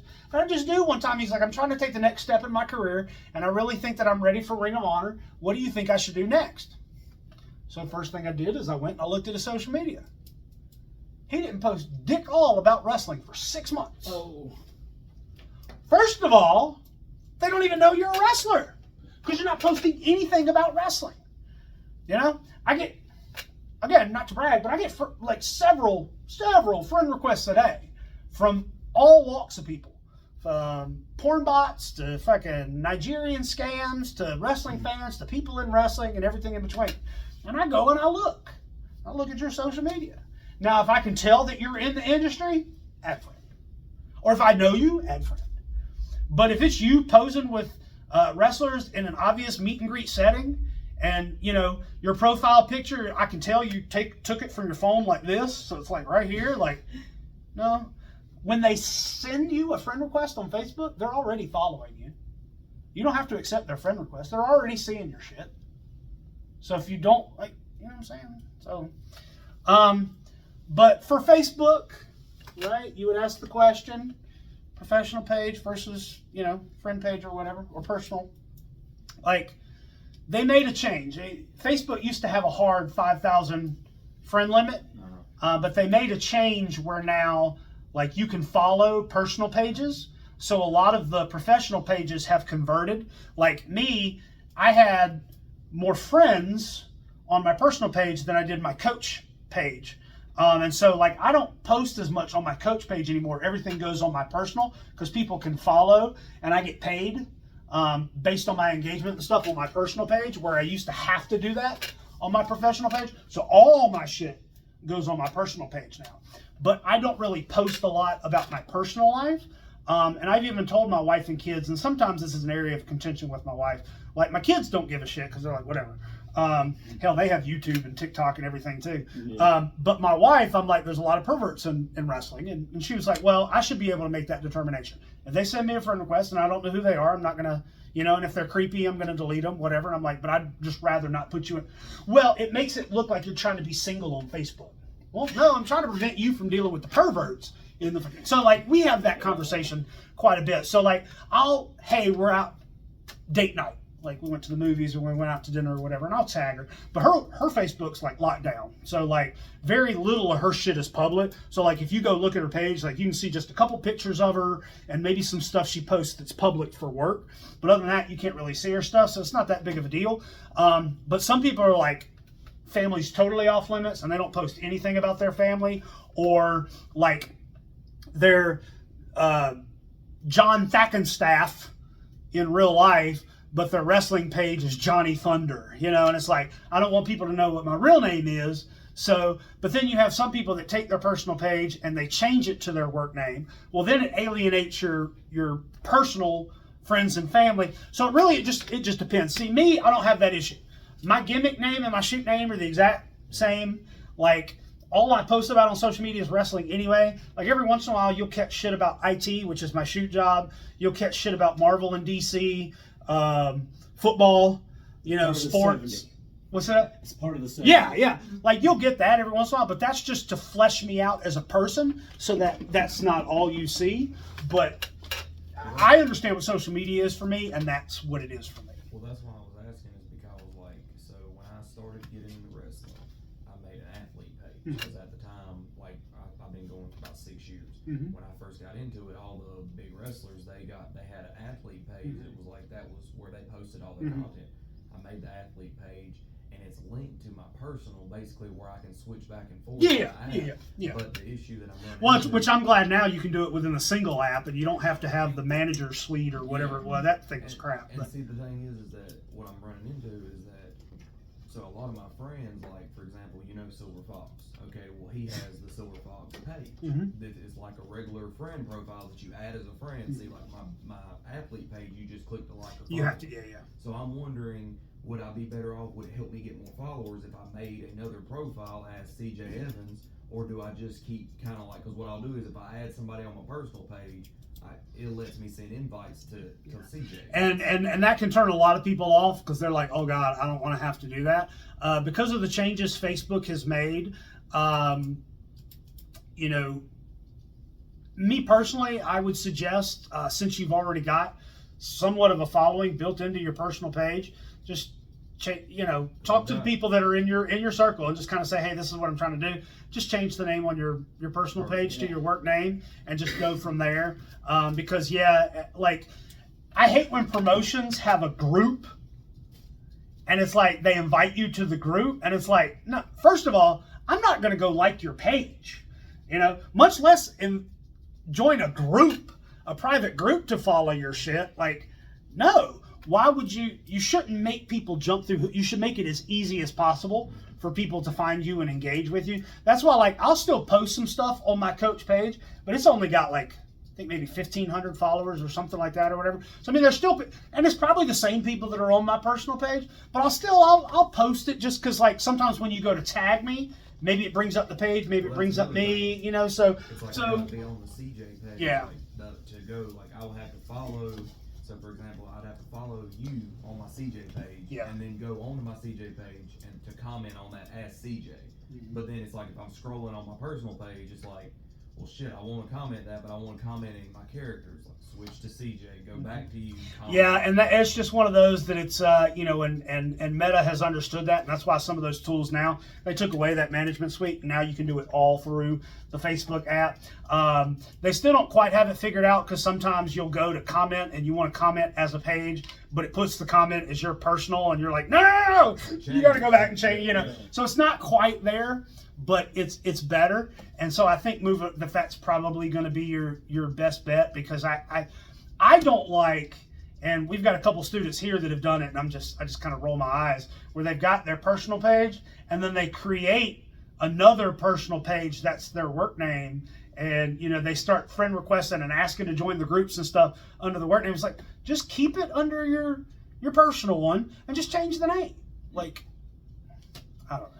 Well, my great aunt will comment about how when I was 3 years old I would, whatever. It gives you personality. It's free content. Someone's gonna engage on that too. Yeah, engage on it and be like, sit there and make fun of my fucking 3-year-old booties. I don't give a fuck. Watch it. You know what I'm saying? But yeah, it's just one of those that it's the nature of the beast. You got to figure out what's going to work best for you, and and everything like that. Like, sometimes I forget about my coach page, and like I'll go to type something on the training center page and it comes up like it wants me to tag it, and I go, oh yeah, I do have that page, don't I? And so sometimes I'll even share stuff from my personal page to the pro page, so it'll be like Coach Josh Gerry and then Josh Gerry and then the content. It's like, sometimes you might get engagement or followers, either way, but it's just one of those. It's also wild on the pages is I can't tag wrestlers sometimes. Like, it'll let me tag them, and then when it posts, it untags them. Those can be under individual settings. And then sometimes when you go to tag something, it won't tag what you're wanting, and you have to, like, I figured out, because AML has several things on Facebook that we can tag. Like, we've got private groups, we've got the training center page, we've got the main page, we've got Future Stars, and then we've got the actual events and stuff too. Mm-hmm. So, like, when I'm curating Facebook posts for whatever, whether it be me, the training center, the promotion, whatever, like, I have to, like, I'll start to try and tag it, and it'll bring up 4 options. That's not what the fuck I want. Yeah. Then I gotta, like, okay, how does Facebook want? And so then I go, because, like, sometimes if I just type AML, it'll just bring up the training center and nothing else. But sometimes I go to type AML and it brings up our groups and none of the pages, and it's like, sometimes if you capitalize it, so you have to figure out the platform that you're wanting to use, like how best to get it there, and that can be tricky. So you're talking about your content. You got to figure out what's going to work best: text, photo, video, long form, medium form, short form. You've got all these different ways. You've got all these different number of posts that you've got out there. So now you're talking about engagement. You're talking about followers. How do I increase that, right? Because you could be putting out some of the best content in the world, and if nobody's engaging with it, Nobody sees it. It's like if a tree falls in the woods, does it make noise, right? So if your post goes out and you don't have any followers, did you really post? Right. So how do you get more followers? Well, I've given you the keys all along. Be social on social media. Be consistent with your posting. You guys know who the Gymnasty Boys are? Mm-hmm. Timmy Lou and White Mike. They were a tag. So, all right. This might be on kayfabe commentary. But anyway, I like to think that I helped plant the seed of the Gymnasty Boys. Okay? Because the first time they ever wrestled together or against each other was on one of my shows. Actually, the one at the fair that the motherfucker said if you knew wrestling was actually at that. White Mike versus Timmy Lou Retton. You can find it on YouTube. It's out there, right? I always said that they wrestled very similar. They do the high-pitched scream. They can wrestle seriously, but they also have the funny and everything like that. And then, they started being on more shows together, and it just kind of evolved. But they were a team. They're very talented. But really what kind of got them that next step was social media, okay? They would be Bumfuck USA. They wrestled their show, and on their way back home, they were tired. They'd pull over at a 24-hour Walmart, and they would just record them being idiots in fucking Walmart. Let me tell you, that was some of the most entertaining shit I have ever seen. Because White Mike was the ludicrous, crazy Sleazy one, and Tim played the straight, what? Oh, it was great. It was great. And then they got better at it, and they started editing it, and it started having sitcom intros. Oh, it was fantastic. And it was entertaining. People didn't even know who the hell they were, but they were watching these videos because they were entertaining. And so people were sharing it, and people were engaging it, and people started following them. They started having promotions reach out to them. Hey, we want to book you guys because you're so entertaining on social media. We want that on our show. And then found out they could actually work. They were like, hell yeah. They won titles in Canada and Florida and over. And then, whatever reason, making their next thing, they split and they went their own ways. But that's what got them in that position, is making entertaining social media content, right? It's just what they did. They just happened to record it, curated the form, put it online, and they started getting followers. They started getting engagement, okay? One of the things that I like to do, this is one of my trade secrets, okay? I actually... I'm going to name drop here. I was actually at the Hammerstein Ballroom for Ring of Honor, and I was standing there not doing anything, and I was talking to Kevin Kelly and Ian Riccaboni, and Ian was like, hey, I found this neat little trick on Twitter. Search hashtag WatchROH and like all the posts that use the hashtag. And if you like 10 of them, 2 or 3 of them will follow you, because you're associated with something that they're watching. So I've used that. Every once in a while, I'll go on Twitter and I'll search hashtag AML or AML Wrestling, or post at AML Wrestling or tag, and I just like them all. I'll get 2 or 3 follows a day whenever I do that. Okay.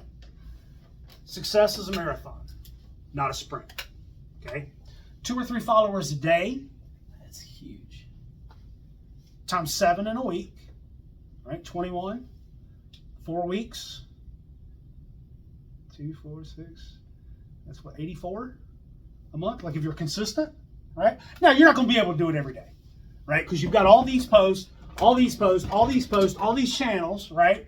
But you can get there. Now, I've been teasing this secret, this trade secret, and I'm about to unveil it, okay? Before I go any further, though, do you guys have any questions about kind of where we're at in this conversation as far as the channels, the type of content, techniques and strategies that you can use to maximize what you're doing and kind of understand the who, what, where, when, and why of social media? You mentioned the AI apps, and you said that you have one just for photos.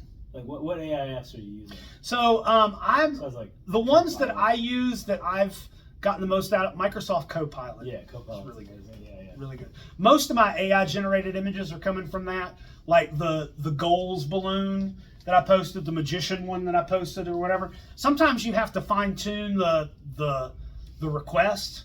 Like you have to be specific of what you're wanting, and even then, sometimes it comes out funny. Like I tried to do one for Star Wars Day for the training center, and I was like, "Hey, can you create a picture of Darth Vader in a pro wrestling ring?" And some of them that it created, I was like, "What the fuck?" Yeah. Like that, what?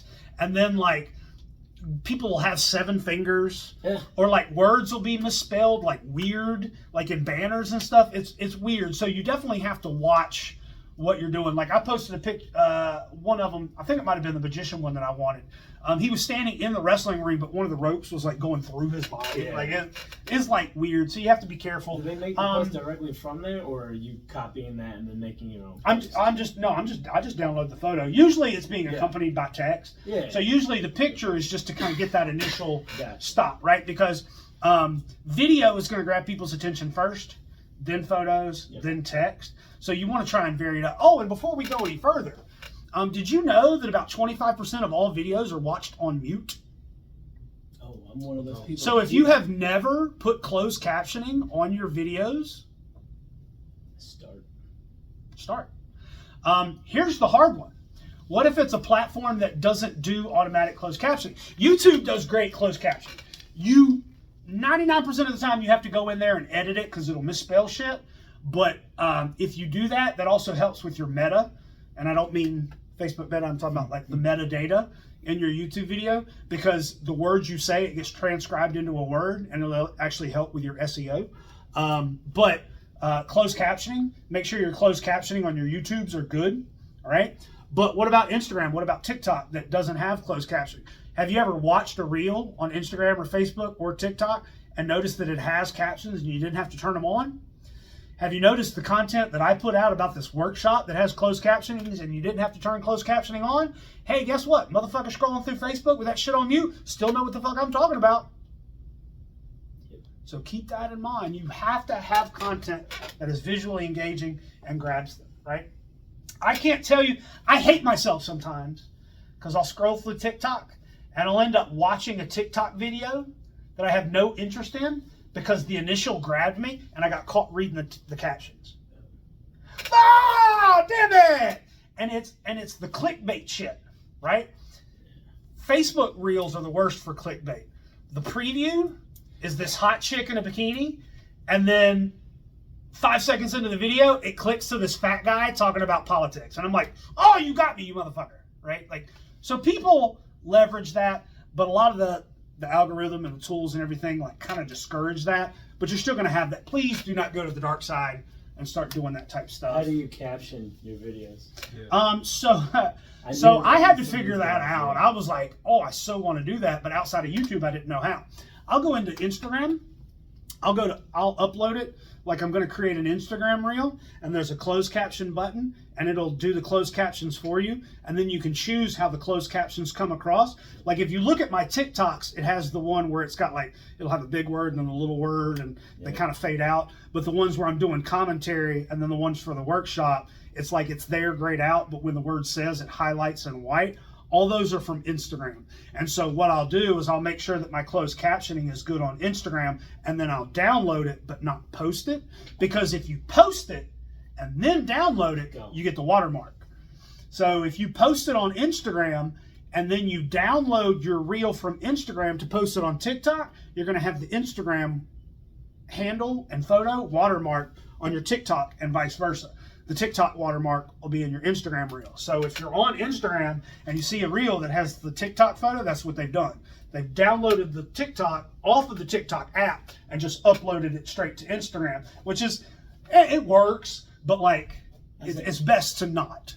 Really? I was going to ask about that because I do that on purpose. Because now when you're looking at my Instagram reel, you know I have a TikTok. Yeah, now doing it every once in a while, right? So that you do that little cross promoting, that's fine. But I will go ahead and tell you this: do not link other social media networks in your about type shit in your, like if you post your Twitter, the link to your Twitter in Instagram, algorithm no likey. Algorithm will be like, right? So, okay, how do I get people that follow me on Instagram to follow me on Twitter and vice versa? Linktree. Okay, I have a link. Okay, that's how I do it. I was like, Yeah, because it's set up. It's like any links that go to this, like, algorithm will knock you down. Well, what about like where, for example, on Instagram, where it's like you know how you can go and it puts the links under your bio, and it's Link in bio. Yeah. Do you still do that for like your other things? 'Cause like So I'll do that for like YouTube. Like I'll post a new YouTube video and I'll go in there. But like Instagram has also changed where you can post multiple links in your bio. And so I've got Linktree, and then I think I still have my website or whatever, because the website wouldn't be in that list of hey, do not show. But like, because Instagram right now has Threads. Threads is a direct competitor to Twitter. You think they want people going to Twitter? No. So anything that has an x.com HTTPS, it's going to be like, it's going to drop you down. So make sure you got that off. Also make sure that what you do is in your bio as well. Like I see a lot of people that are involved in professional wrestling, but in their bio it doesn't say anything about professional wrestling or where they're from. Like, because I've seen promoters be like, hey, I want to book that guy, but I don't know where he's from.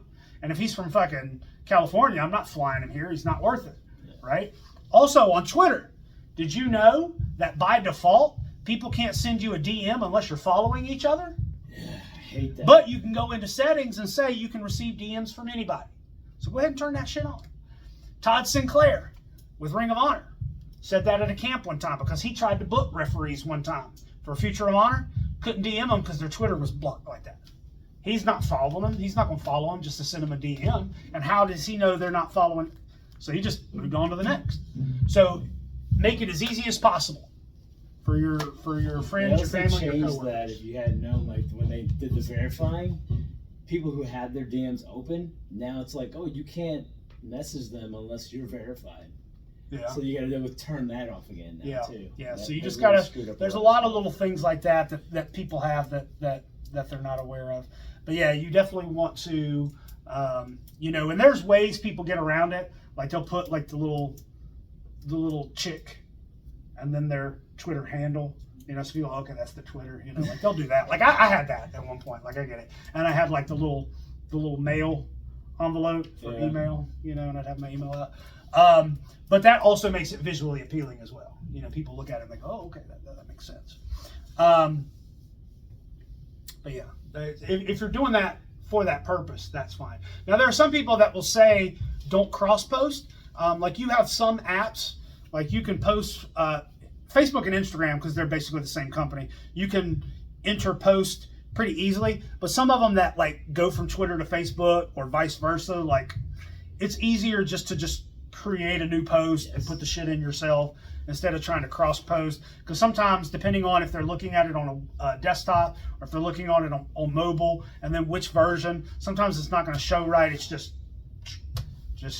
go ahead. I'm going to make this post. Okay, I'm going to hit Facebook, I'm going to hit Twitter, I'm going to hit Instagram, I'm going to hit TikTok, I'm going to hit YouTube, I'm going to hit LinkedIn, I'm going to hit, and just ding, ding, ding, ding, ding. My phone, the way I have it set up, is on the home screen. All my social medias are right there. So when I go to post something, I go, oh, post it to that one, that one, that one, that one. You know what I'm saying? I just go, boom, post it all at one time. Any others? Yeah, y'all dying for this secret. I feel like that you also, something I had to do that I was messing up on that helped me get a lot more followers was when I first started, it's like I made my Facebook before I made my Instagram, and then I made that before something else, and I had like different usernames. Yeah. So you need to try to find something that all of them can have the same username, so if they look it up, it's like, you don't want to tell somebody, it's like, oh man, I want to follow you on social media. It's like, all right, well, on Facebook it's CJ Evans Pro, but on Twitter it's CJ Evans, and on Instagram it's Whole Living Show. It's like, just put all the same usernames, so that way when they look you up, they can look you up on everything at one time. Character limit's key too. That's what screwed me. The only one that had different is my Twitter. It's Road Wrestling instead of Wrestling Road Stories because that's too damn long. I kind of fell into that and was actually able to go back, because I think my Twitter was something else when I initially started it, but luckily they have a thing where like you can change it every so many months without penalty or whatever. But I couldn't make it just Josh Gerry, so it's the Josh Gerry, and I kind of hate that, but at the same time, like, I get it. But all mine from now on, except my TikTok, because TikTok it created an account for me because of some other social media that I had. So there's actually, I think there's a Josh Gerry profile out there, but it's not mine or something or whatever. So my TikTok is Coach Josh G. So it's a little different, but yeah, that's a good point. You want to try and, what's that? Do you have to pay for it? Linktree's free initially. I think it allows you to do 4 or 5 links, but anything other than that you have to So, pay. you could do, And there's pay tiers that like open up more shit, but for most people the free is perfectly So fine. you can do Facebook, Instagram. Yeah, like I've got Facebook, Twitter, Instagram, TikTok, and YouTube, I think, on mine. And do you Um, pay? Do you pay for yours? No, I So use all the 5 free of one. them. Yeah, I use the free. Dude, I don't pay for mine, and they've upped it. 1, 2, 3, 4, 5, 6, 7, 8, 9, 10. I have 10 Okay. links. Yeah, even like better. both See, I was wanting to Instagrams, get- on I Facebook, was wanting Twitters. to get a Linktree, but so one of my friends told me, it's like, oh man, they charge you for it. I'm like, I ain't trying to pay for it. Yeah. But if I can get a Linktree and then Yeah, and some of the add-ons, like if you pay like $5 a month, like it allows you to do some other cool like quality of life type things, but Yeah. they're not necessary. But And Linktree's the the best because, like you said, hey, I want to follow you on social media. Give them that one, and it'll generate a QR code for you. So you So can like print you can that take out, that put it in QR your code, merch table. put it on all your social medias. People hit that QR, they can follow you on whatever they want. I Like, put it on the back of the guy's trading yeah, card. you just make it as easy for them as possible. That's definitely key. All right, here we go. Here's the secrets. I'm gonna go ahead and tell you. I used to struggle. See, dude, it's performance, brother. You ain't figured this out yet? I know. I used to struggle with social media. I mean, I understood it. I didn't really know it, right? So, these 2 books changed my view of social media. You guys know of a man named Gerry Vaynerchuk. You guys ever heard that name? Gary V. Okay? I'm gonna tell you how to spell his name. I'm gonna suggest you write it down and you follow him on whatever social media you can. Gerry, Gary, not like mine. My name. Vaynerchuk, Vaynerchuk.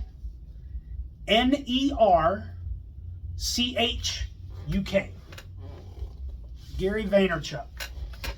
Gerry Vaynerchuk is a social media star that started as a stock boy in his mom and dad's wine shop in New Jersey. That wine shop was making maybe $1-2 million a year.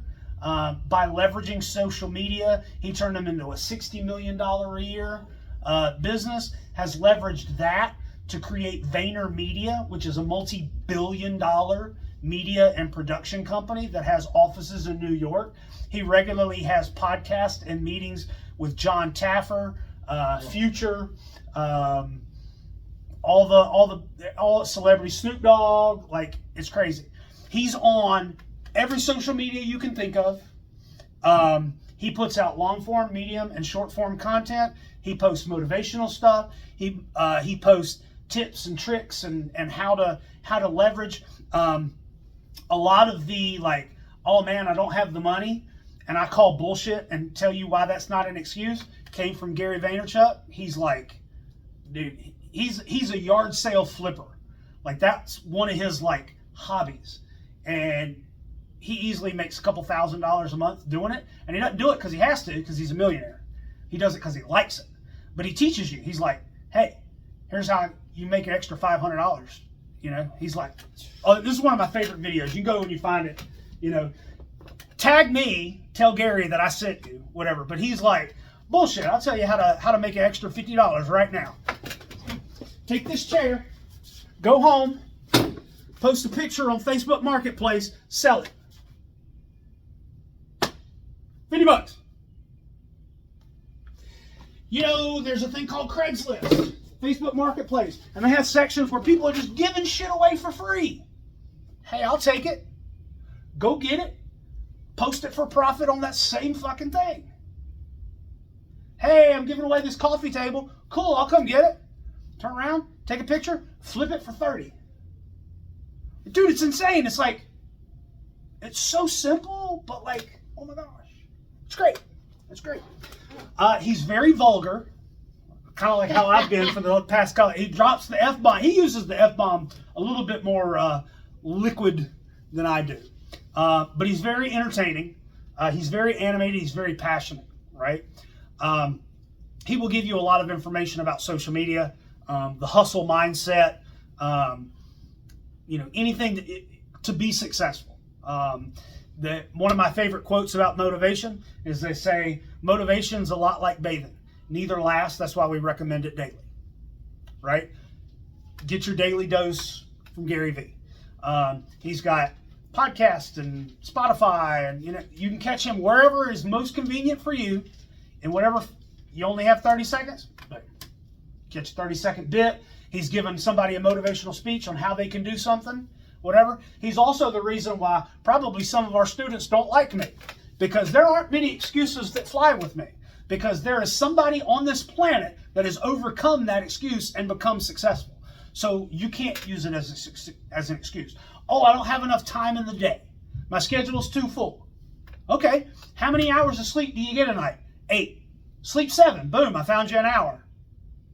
Like, that's how he looks at it, and it has changed the way I view the world. He's got more books than these, but these are 2 books that I recommend that you get, you buy, you read, you follow. Okay? The first book that he put out is Crush It. Okay? The full title is actually Why Now is the Time to Crush It. Cash in on your passion. Okay? He put this one out in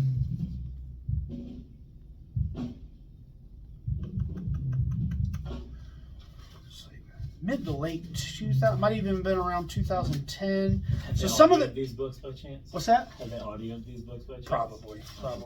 So this one may be have some 2009. So it may have some dated information. That's why he came out with this one not too long ago called Crushing It. How great entrepreneurs build their business and influence, and how you can too. And this one came out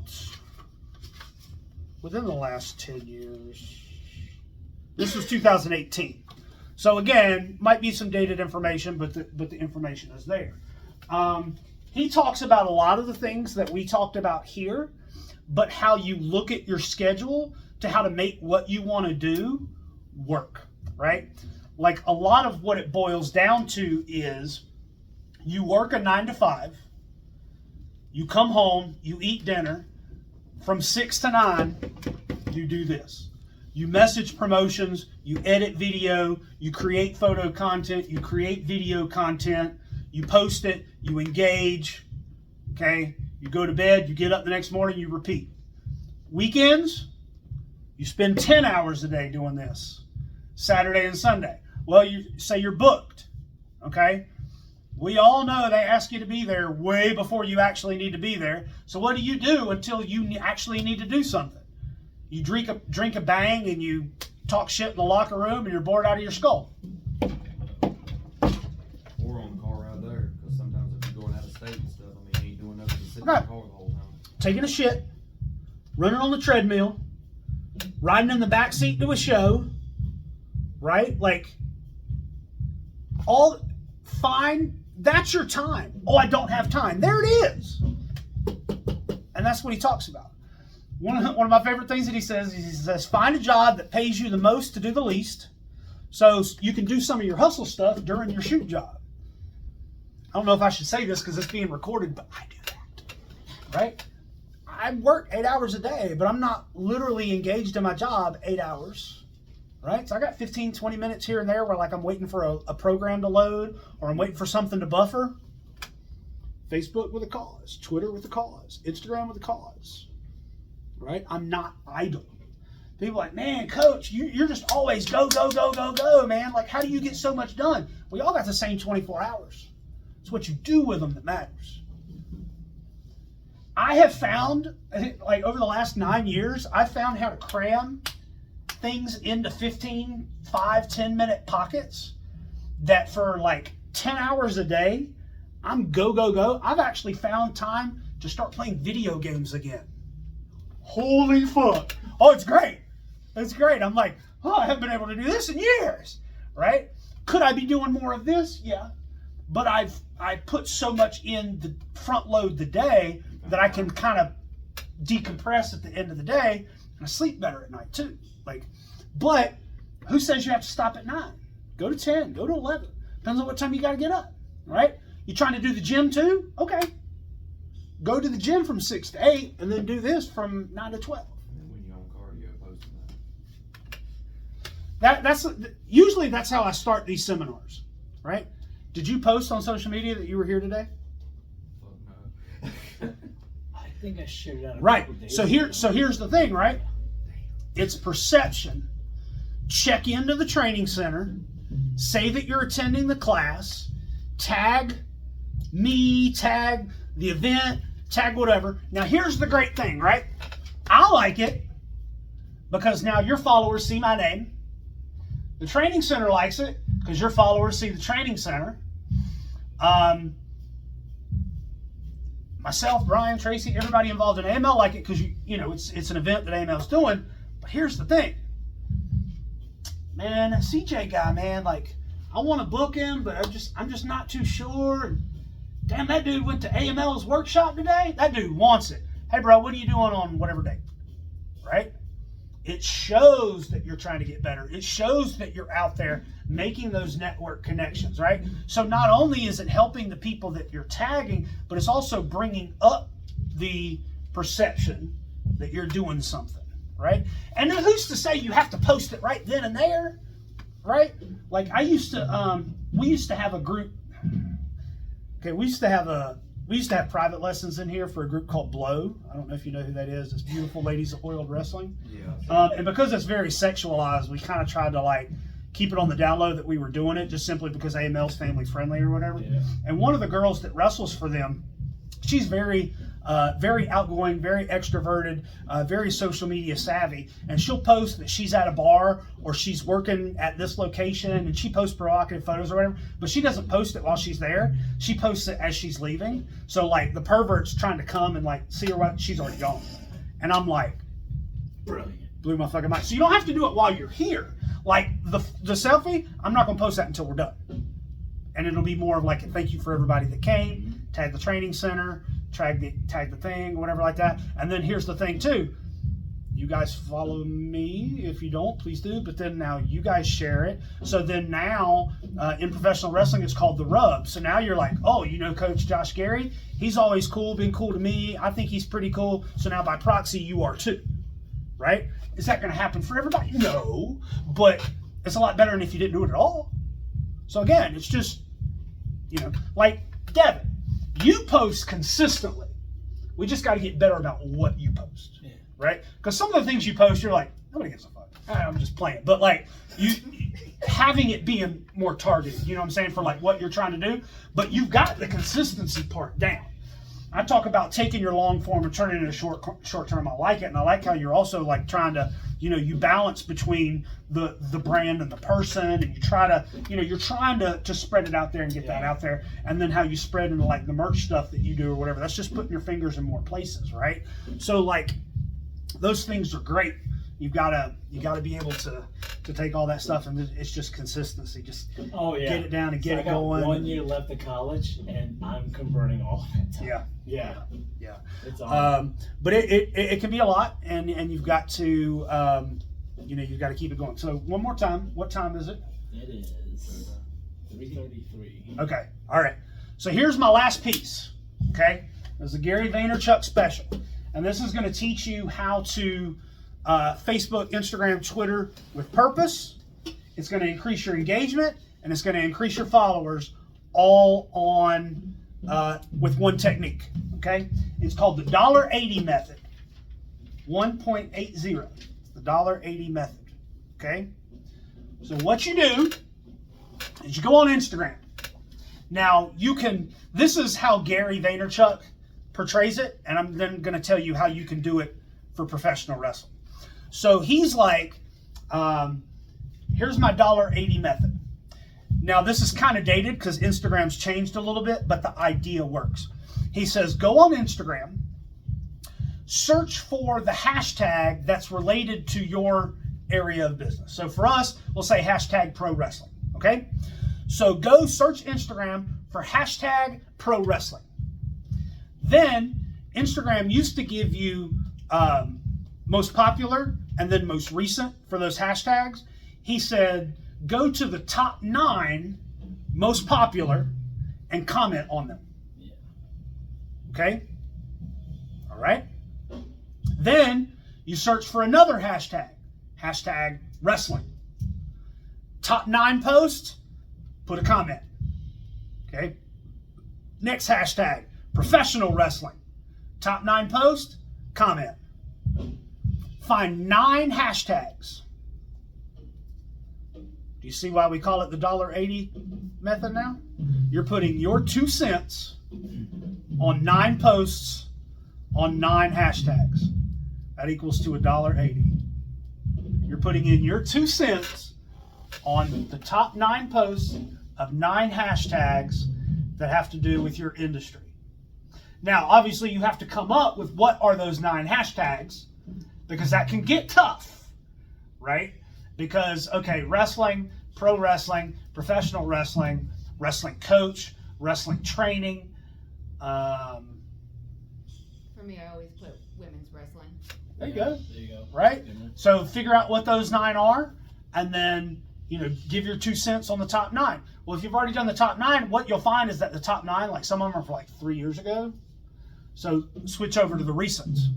So recent. Again, is it nice? Is it true? Is it necessary? And it doesn't have to be convoluted. It doesn't have to be lengthy. It could be like, man, that's phenomenal. Or 3 little flame emojis. We'll see that. Or, way to go, dude. Like, and what'll happen is either the person that posted it or somebody that follows them will see your comment and they'll like it. Or they'll go to your page, like your shit, or maybe even follow you. Now, here's how I turned it into pro wrestling. Okay? Talk about watching Raw. Okay, we talked about Facebook with a purpose. Raw comes back on, watch it. Goes to commercial, Twitter with a purpose. Raw comes back on, watch it. Instagram with a purpose. Go through all your social media channels, rinse and repeat until Raw is over. Right? But this is what I've done. Not only do you do the $1.80 method, you also, what are the promotions you want to work for? So Raw goes to commercial, I go to WWE's Instagram, and I start liking and commenting on all of WWE's latest Instagram posts. Boom, boom, boom, boom, boom, until the fucking commercial is over. Then I go back to watching. Next commercial, I go back and I do it to Twitter.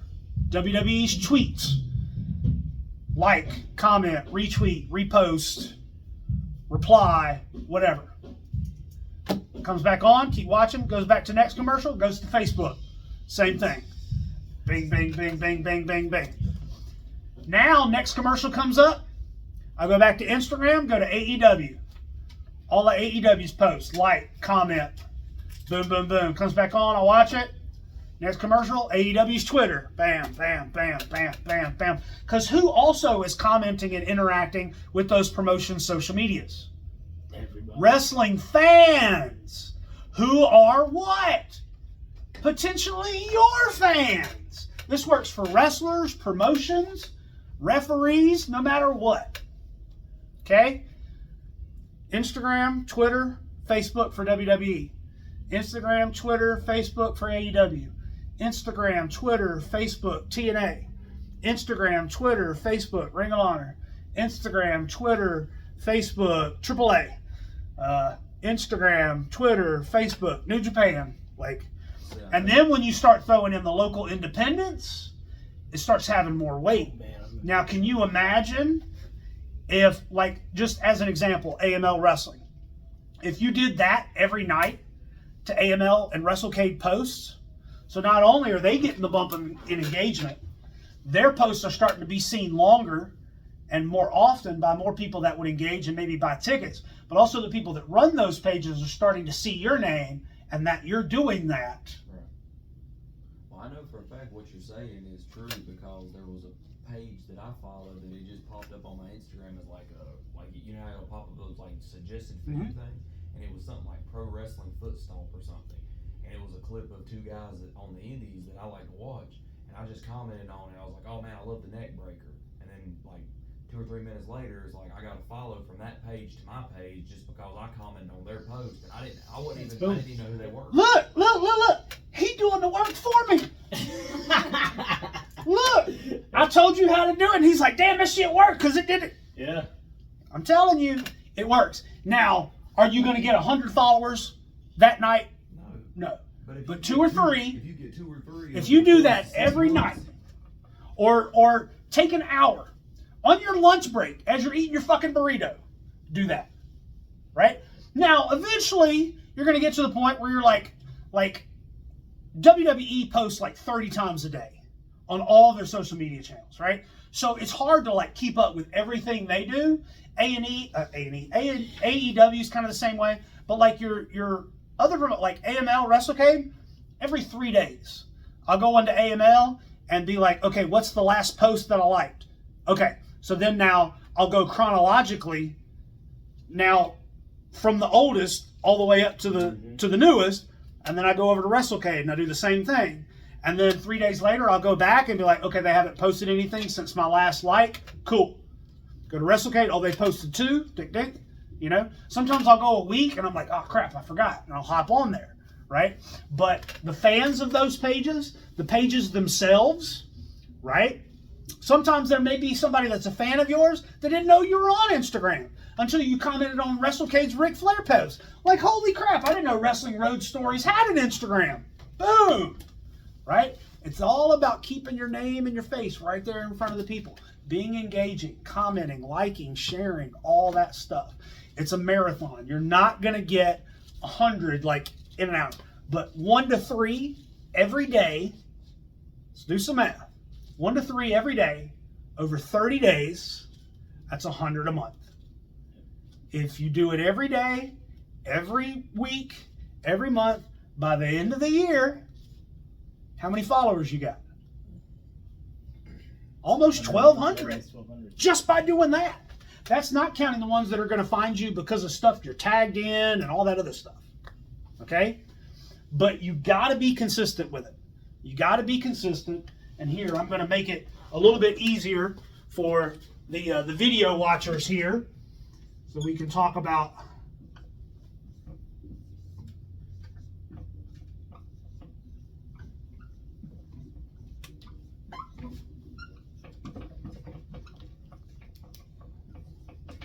all right, the $1.80 method, Gary Vaynerchuk. Let's make it a little more obvious, right? Like if you're wanting to talk about the books, there they are, right there. I do not get a commission. Gary V does not send me a royalty check for pushing these books. And that's another added benefit of by providing this 70% content, providing value to the people that follow you. So when, to use a Gary V term, when you cash in your chips, they'll buy, right? Gary V has provided me so much value by his free content on social media. I bought these, no questions asked. Off the jump. It's available, fucking buy it.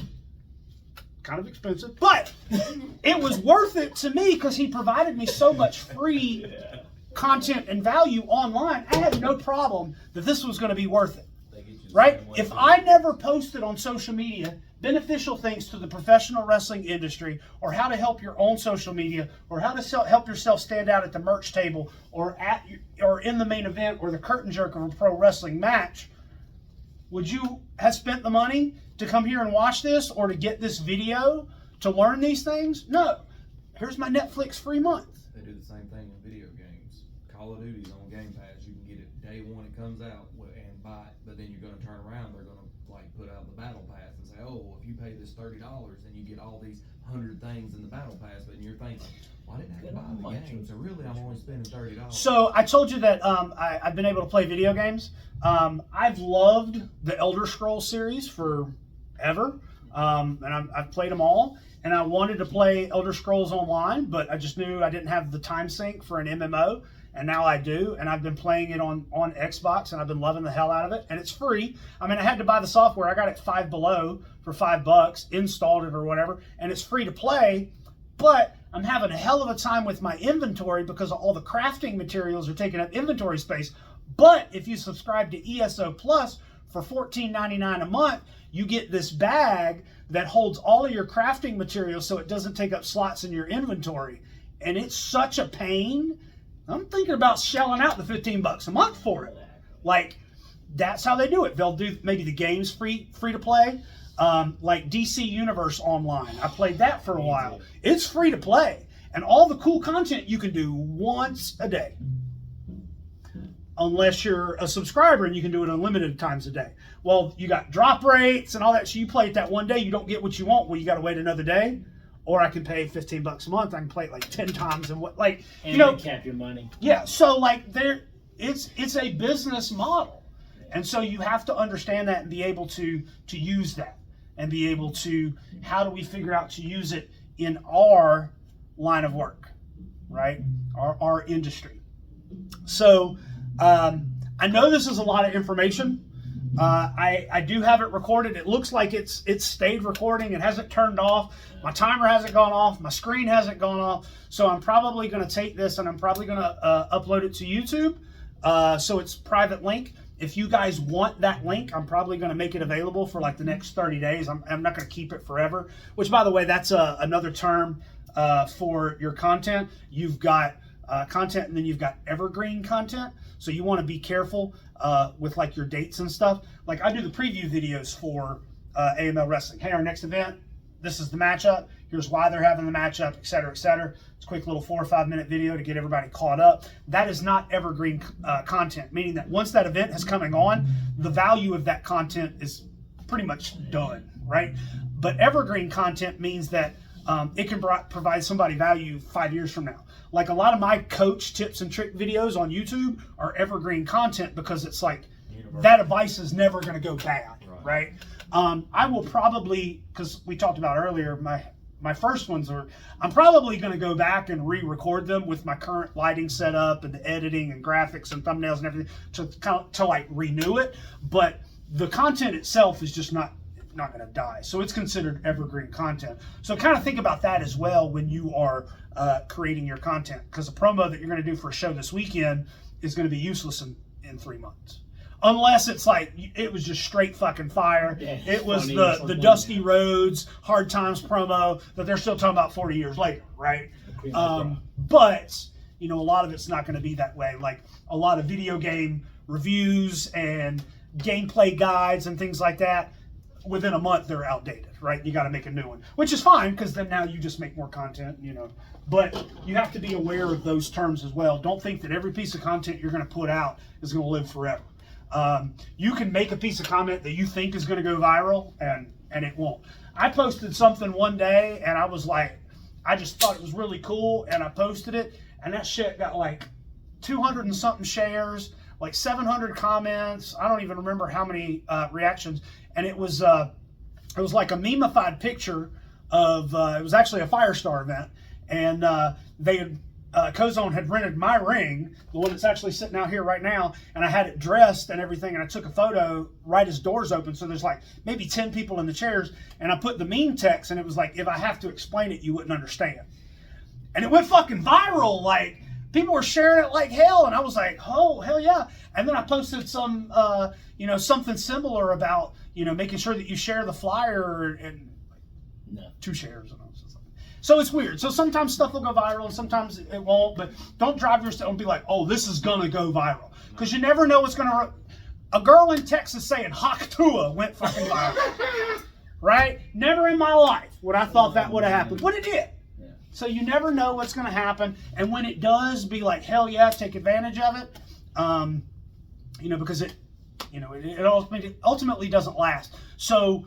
the consistency is where that part comes in. You've got to be able to consistently provide, you know, whatever it is. So if you're an active wrestler, posting pictures of yourself that were taken during the event. And don't photo dump them all in one day. 25 photos are taken of you. Don't drop off 25 on one post. Drop one the next day, drop one 2 days later, drop one 3 days later, you know what I'm saying? And then have different captions. I'm going to leave you guys, I'm going to hold off. It's a little bit of a rant and a rave, but I'm going to hold off. But post photos and flyers of events that you're on, that you're going to be at, seminars that you're going to be at, post that you're at training, post that you're in the gym, take selfies in the locker room and post them. Post shit about other promotions that you want to work for. You want to work for TNA? Post shit about TNA. You go back and you look on my Facebook, I post shit about AML, WrestleCade, TNA, MLW, NWA, AEW, NXT, WWE. Do I have friends working in every single one of those places? You damn right. Mm-hmm. So I'm supporting them, but at the same time, look. And if somebody talks shit about what you're posting on social media, oh, you look desperate, or oh, you look whatever, and you think that that might be the case, slide up in my DMs.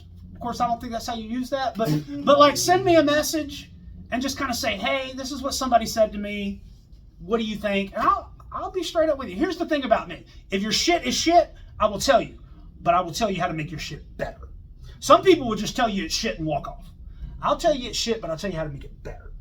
I do have a question in Yeah. regards to, so you said earlier, we talked about like, you know, if you're helping out the event, then it gets more eyes on you, more opportunities for booking.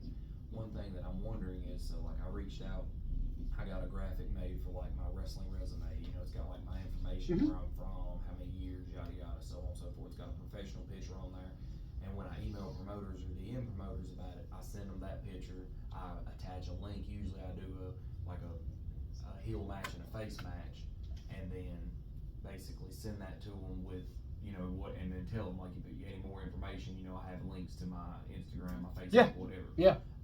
Is there any specific thing you feel like for social media wise for resumes that can help promoters pay attention to you? Because I mean, sometimes you don't have to send them to promoters; they come to your page, see your stuff, and then contact you through that.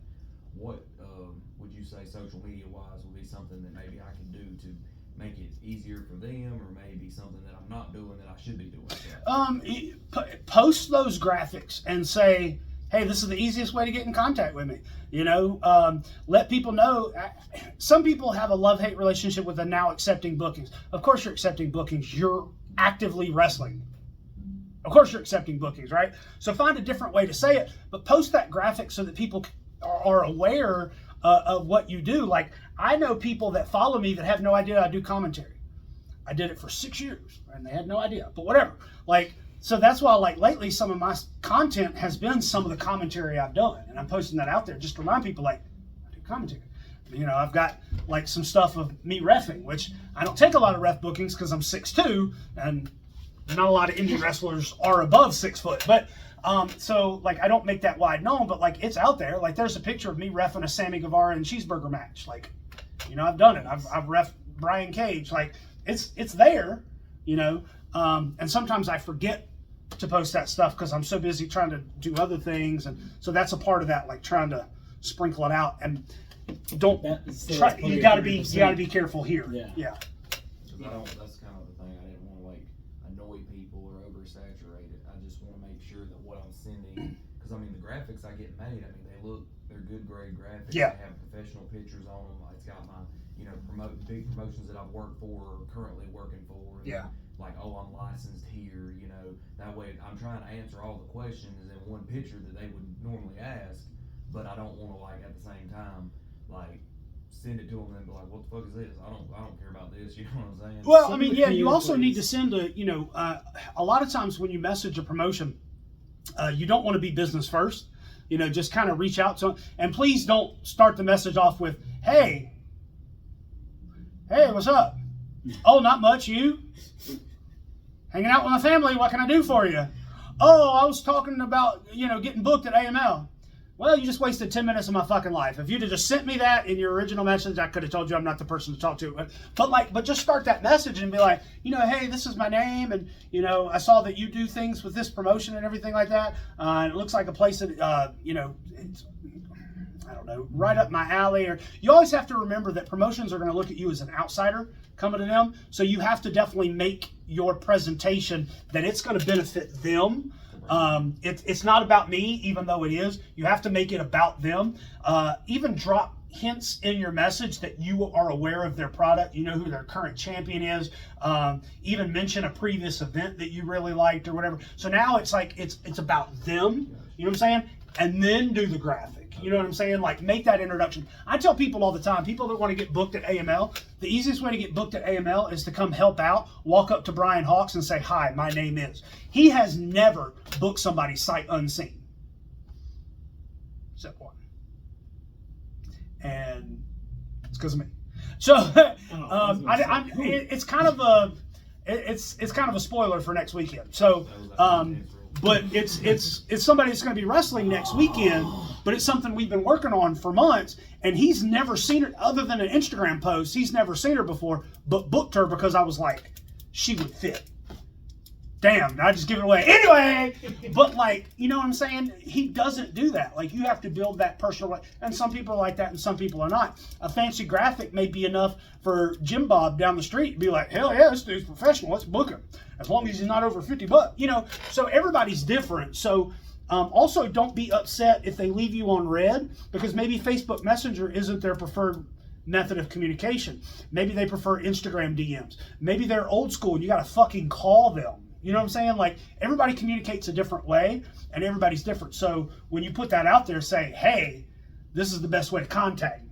You know, this email or Instagram DMs or, you know, whatever. So then now you make it easier. You're like, oh, he prefers, oh, I much prefer Instagram DMs because it gives you a timestamp and, you know, whatever. Right? So they hit you up on Instagram. So you just, but if you're you just also want to make doing it part of your 30% though, right? Have your fans help you. I do it to a lot of my guys that, you know, we work with and stuff. They're like, hey, where do you guys want to see me? I have these open dates.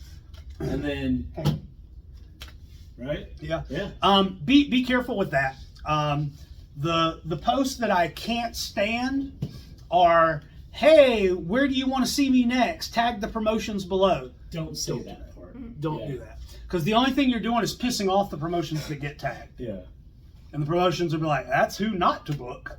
Yeah. Or when a promotion is like, hey, who do you want to see at our next ball? Don't tag yourself. Don't say yourself. That's another thing don't fucking do. Those are things people do on social media that I see daily, and my head hurts from my eyes rolling back so hard. Yeah. Right? If somebody tags you, that's fine. The Carolina Professional Wrestling Awards, right? They did we're going to do a fan submission. Who should be on the thing this year or whatever. And they said, don't nominate people that have already been nominated over the last 10 years. And here's those people still nominated them, right? And here's the thing, like, they were nominating people that haven't been involved in wrestling in at least 4 or 5 years. And they're still, and meanwhile, it was like, there were like 2 or 3 people that nominated me. And I'm like, you're the only smart motherfuckers in here, you know, whatever. And I've told Redbeard before, I was like, you know, if I ever got nominated, I'd love to do it, but I'm not going to beg for it. You know, if people want to see me and you ask me, that's fine. Even though I'm probably more qualified than the last 5 versions of the thing you've had, but you know, whatever. So because it doesn't do anything. Now, if you're like, hey, my whatever date this weekend got canceled, definitely don't tag who canceled, because then that goes against your 3 questions. But just say, hey, it got canceled and I'm looking to fill in, but don't leave it like, hey, I'm relying on you guys to find the booking for me. But post in there and say, hey, I've already got some messages and some leads. I'm just trying to cover all my bases. You know, whatever. But posting your open dates though is always that one could be tricky. That one could be tricky, because if you have a lot of open dates, you look like you're not in demand. Yeah. I was just like, don't put. Yeah, because I'll see people like, I have these current dates available, and it's the entire month of September. Lord. What I try to do is I try to flip the script on that. Instead of saying I have these open dates, I'll post like once every couple weeks or something. I'll say, hey, catch me at these upcoming events. Always. And I'll post what I'm going to. Always. But then it's like, so when the promoters look at it, they're like, oh, well, he's booked Saturday, but he's not booked Sunday. Well, if I'm running a Sunday show, I can reach out to him. Yeah. Another thing that I've done that works real well is on Thursday, be like, hey, here's where you can catch me this weekend, and then post the Post a Friday date, post a Saturday date, post a Sunday date, and then tag the promotion, tag the Facebook event if it's there, you know, And then even if you've got graphics, put the graphic thing on there. I did that with my coach page for quite a few years. And I'd be like, hey, we're training here Thursday night. I'm in Yadkinville on Friday. I'm in Atlanta on Saturday, and I would post the pictures and do all that. And then even if I had a Friday, Saturday, and Sunday, even if I was just somewhere Saturday, I would still be like, hey, we're training on Thursday, and then I've got this event on Saturday. So I was still doing it, you know, and it's still out there, and it's still saying, hey, it's still showing, hey, I'm kind of a big deal. People want to know where they can see me. And then once again, it's the presentation of the brand. Yeah. I fell off, but I was doing that consistently for a bit, and I need to get back to doing it. But everywhere. it's hard with all those numbers. It's like, I got to do this, I got to do that. Yeah. I got to do this, I got to create content for this, I got to do the, you know, and it can, so that's why like having an actual calendar of like, hey, post this at this date on this time to talk about the, you know, and it kind of helps you. Do you have any kind of like software specific that you would recommend for like editing pictures or videos or stuff? So for editing photos, Canva will do graphics. It does some video stuff that you can do, but I just use the video editor on the Galaxy that I have, and that gets me enough. And then it also allows me to take graphics. So like inside secret here. So like my preview videos, all I do is I take the graphic that AML posts about the event, and I save it to my phone, and then I create it as a sticker in the video editor, and it allows me to put it kind of like the newscast where it's got the graphic right here while I'm talking about it, and then it allows you to like how long do you have it on the video and all that stuff or whatever. But like if I'm going to create photos and memes and a lot of my picture type stuff, Canva is what I use. Yeah.